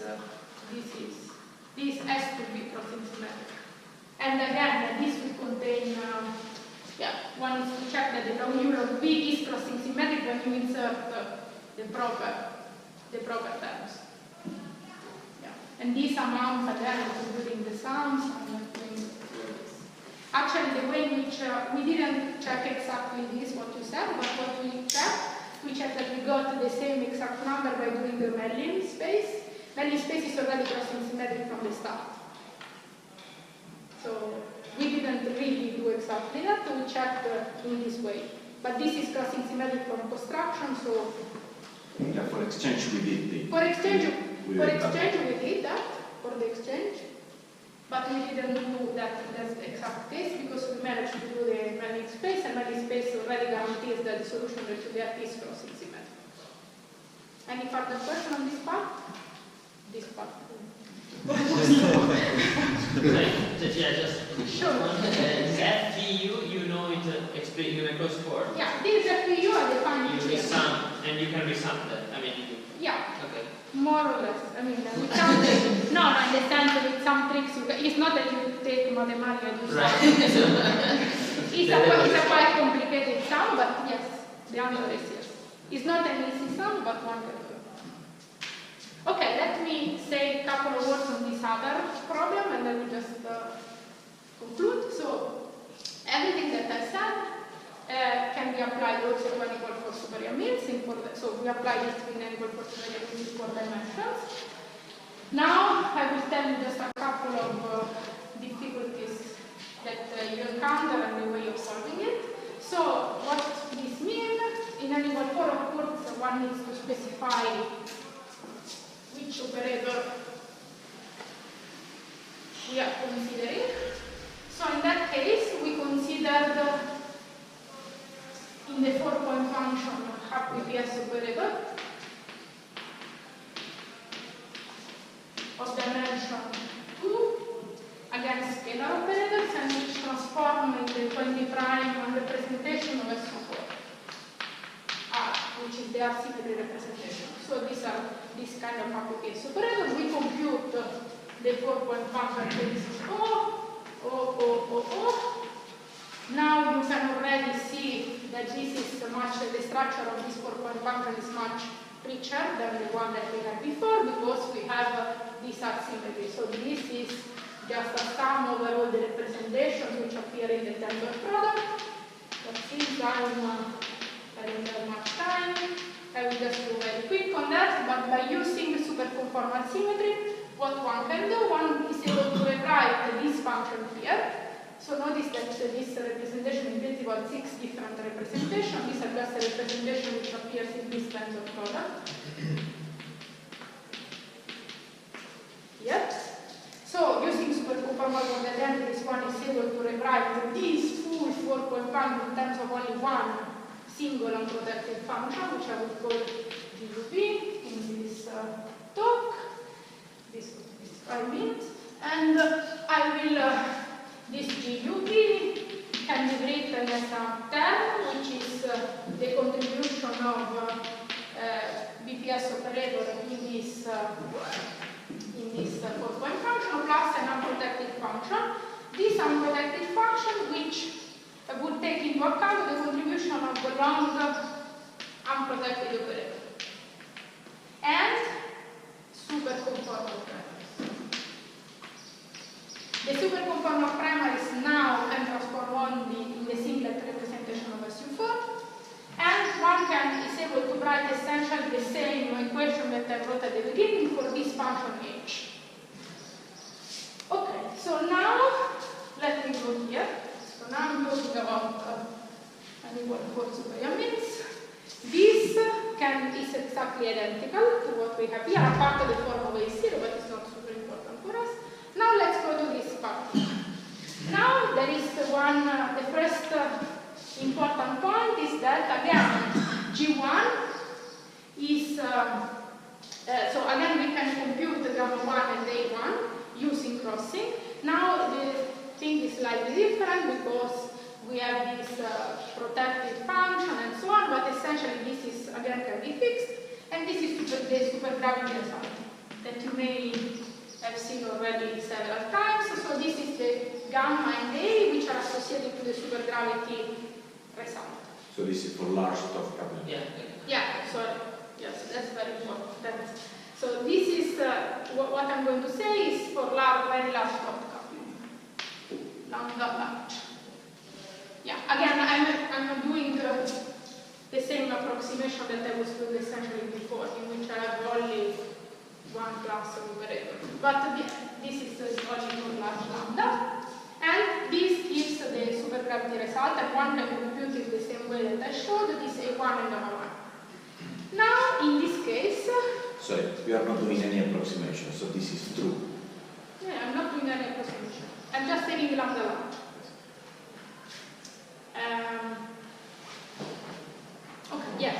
So there will be a lot of protected operators which somehow are easy to take into account. Yeah, but again, when we take the large n, they won't appear on the protected operator also. We'll have some triple coupling which was like 1 over n squared and so on. Everything that is protected is not in H. This is only the unprotected part. So everything which is protected is not in my business. This gamma and A are only for unprotected operator, of course, otherwise this is trivial. I'm not doing everything because it would take me another hour to explain this, but let's just focus on non-protected operator. All the protected are there, but we don't see it in this. We see, but in a slightly different way. Actually, the fact that we have protected operators fix for us the structure of this correction, of the G1 correction. But that's quite complicated statement. So, okay, A1 and gamma 1 can be computed. The first comment is that this gamma 1 is not truncated in the spin, differently from the previous case. So, gamma ML1 is different from 0 for all L, and the same works for A1. But this is not a big problem. The big problem is the fact that the disorder, there is not only one operator with the same quantum number. Now the quantum numbers are more than before, so now we have the spin, the dimension, and the super representation. So we have, as I said, the long superconformal primaries transforming the singlet, and there is more than one operator for each N, L, and the super representation. So all these operators mix, and we need to solve a mixing problem at this order. So this is the main problem, which is the first one is just a twist of what I said, but the second is quite different. And this is a big problem. In order to solve this mixing, what one needs to consider, so again, which kind of operator may appear. Now this operator, let's say I take the 20 prime here, there can also be other operators transforming in different representation. For instance, let's say that we take some operator which transforms in the 0, 3, 0. In the tensor product of this, there is always the singlet present. So operator of the form O3, and minus 1L will appear also. We'll have exactly the same dimension, the same spin, and the same SU4 representation, which is here there is singlet plus 2 more. And this goes up to all the possible representation. This is a big problem, and we managed to solve this problem at this order. So we solve this mixing problem. And then, after this mixing problem is solved, we go back to the example that essentially I showed here. It's slightly more complicated, but not extremely more complicated. This is the main obstacle to solve this problem. Now we go back here, we'll do all our nice computation, and I will mention this is my last thing since the bell already rang. So the nice thing is that one can rewrite the gamma 2 now in terms, so first of all let me mention one technical thing, again what I think Carlo was mentioning before, now I can tell the gamma 1 square. Gamma 1 square is not related to gamma 1 in general, that's why I need to solve the mixing in such a way that I can write gamma 1 square in terms of gamma 1 essentially. This is what solving mixing means. And then I can rewrite this contribution in terms of all these single operators appearing in the OP essentially. So we managed to compute this for all of these terms. And finally, we computed gamma 0L for this operator there. And yeah, so this is quite non-trivial, and again, this would correspond to 1 over n to the 4 correction to supergravity. And yeah, this is just some numbers that you can get. It's just you compute and you get numbers. And but again, let me stress, the important point here is the fact that mixing is crucial now, because otherwise we cannot write anything in terms of the previous order. Again, another nice point is that gamma 2 is fully fixed by previous order, plus mixing, which again occurs at previous order, which is very nice and quite. This is the full, it's equivalent to a full loop correction to supergravity and AdS 5. Yeah, at lab level. Yeah. So this is the gamma of this double trace operator that you consider. Okay, sorry for being so long.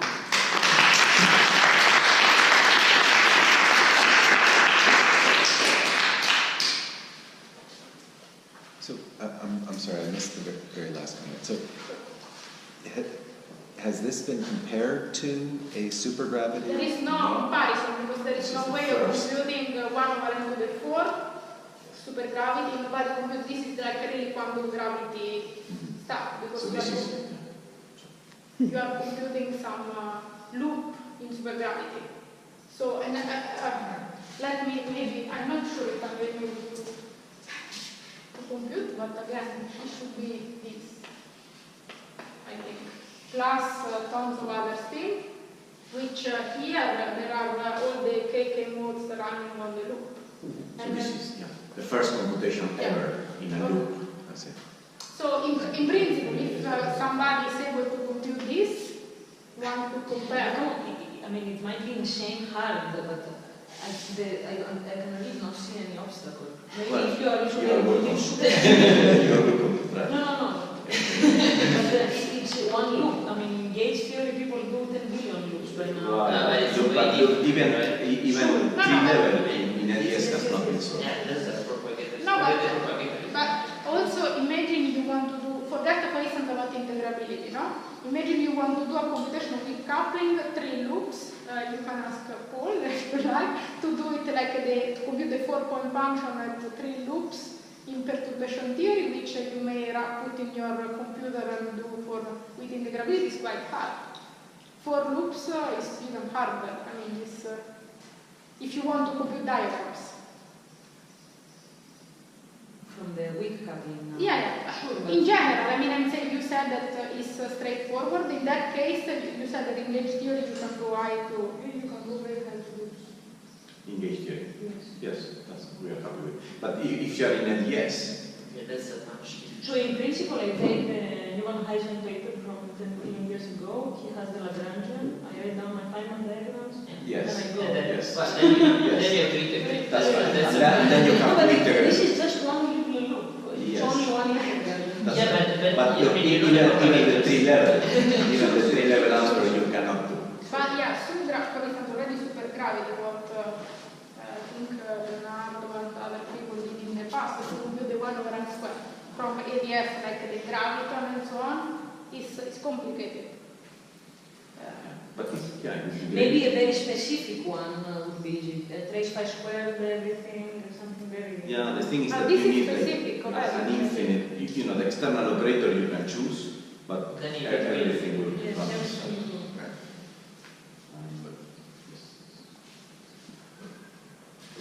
Okay, so one question, just to be sure, that these gammas that you find are always rational or rational times pi squared. Is this correct? So you kind of, yeah. We have a rational. These are rational numbers. Rational and rational times pi squared. There is nothing, no other type of numbers that appears. Yes. Yes, no higher transient. Yeah, we I don't was know. asking about zeta functions. Yeah, not zeta 3. No, yeah. It may be that they can appear, I don't know if they can appear That for they appear higher in the n. intermediate computations. No, but I'm not sure if they appear for higher n, if one is able to do. That's what, yeah, I don't know, I think they appear in the intermediate computations, but not in the final answers we have seen.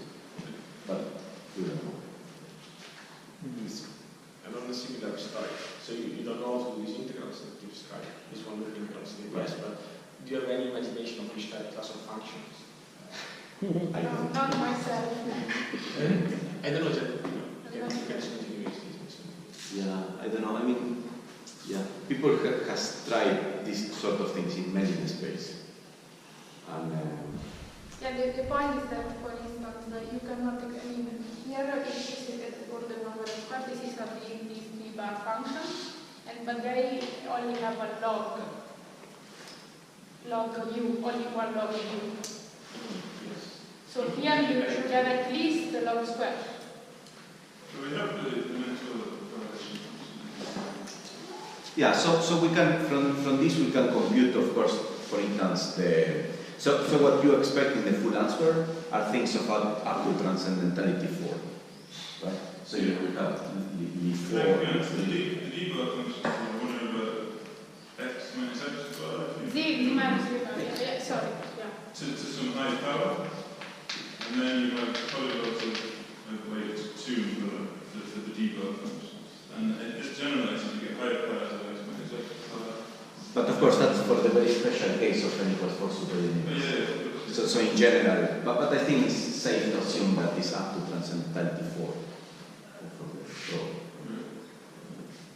but I think it's quite hard to have, like, I don't know, from the diagram point of view, do you have an intuition why from the diagram point of view this kind of object may, I mean, if you look at this diagram, just by, like, assuming some kind of, I don't know. Absolutely not, no. Yeah, I mean, completely unrelated to yeah, so if you look at this I think if you look to like the other diagram method, the 1 over m squared, you get this intuition why should be some d bar function, because this is essentially the propagator. So I thought that 1 over m squared, this is a 3. Sorry? By boundary, Exactly. yeah, right. So Well, too bad, that's the problem. it is something like that. So this you more or less have, no, you know what it is. I think the hard bit in the supergravity case was to see that you can rewrite everything in terms of a single diagram. 3 diagrams, actually. This and 2 more. And this is the same as the AdD bar function. Because in principle you have infinitely many operators also there, but by using some fusion rule in a superconformal theories, you are able to reduce everything to this again goes back to some years ago, and then you can see that this is a d-bar. And also, I don't know, I think there is a basis of function which log u log v, and you may expect that this is the right one. But here is much more, I don't have any intuition of these loops here. At which point do you actually need to take lambda large? I mean, it's just because you know gamma 1 and A1. Suppose I know gamma 1 at any coupling, I still be able to get gamma 2? So if you know gamma 1 and coupling, you mean that you also know all the single trace operator that can appear in this order. Because when you move away from lambda infinity, you have also single trace operator which are unprotected, which will be there with some frequent coupling. So it's true what is, yes, if you know that, then you need to solve again another mixing in case there is.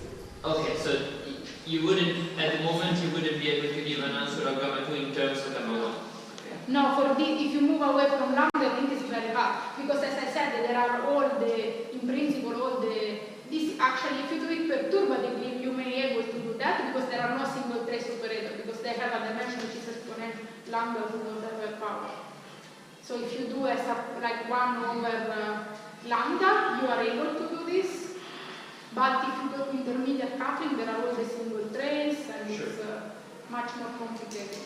I think as an expansion in 1 over lambda, there is not much problem in doing that. We didn't do it. We didn't do. But there is not a big complication because there are no new states, no new operator. But if you go to intermediate lambda, there are all the new operator, and then we don't know what to do. But that's predicting because actually, the correction is known, right? No, but the mixing problem would be completely different for finite lambda. No, finite, no, but if you do the next Oh, yeah. For us it's very easy. Yeah. And we have almost done it because it's like combining the last 2 papers in the subfield. Yeah, so essentially what happens is that you can always add these like some solutions there, and the coefficient in front will depend on lambda, and that's how you can fix. Of course, the dependence of lambda is fixed at this order, so you will propagate the next order in a quite easy way. But yeah, we didn't do it explicitly, but this can be done. The intermediate lambda, I don't know, because there are all the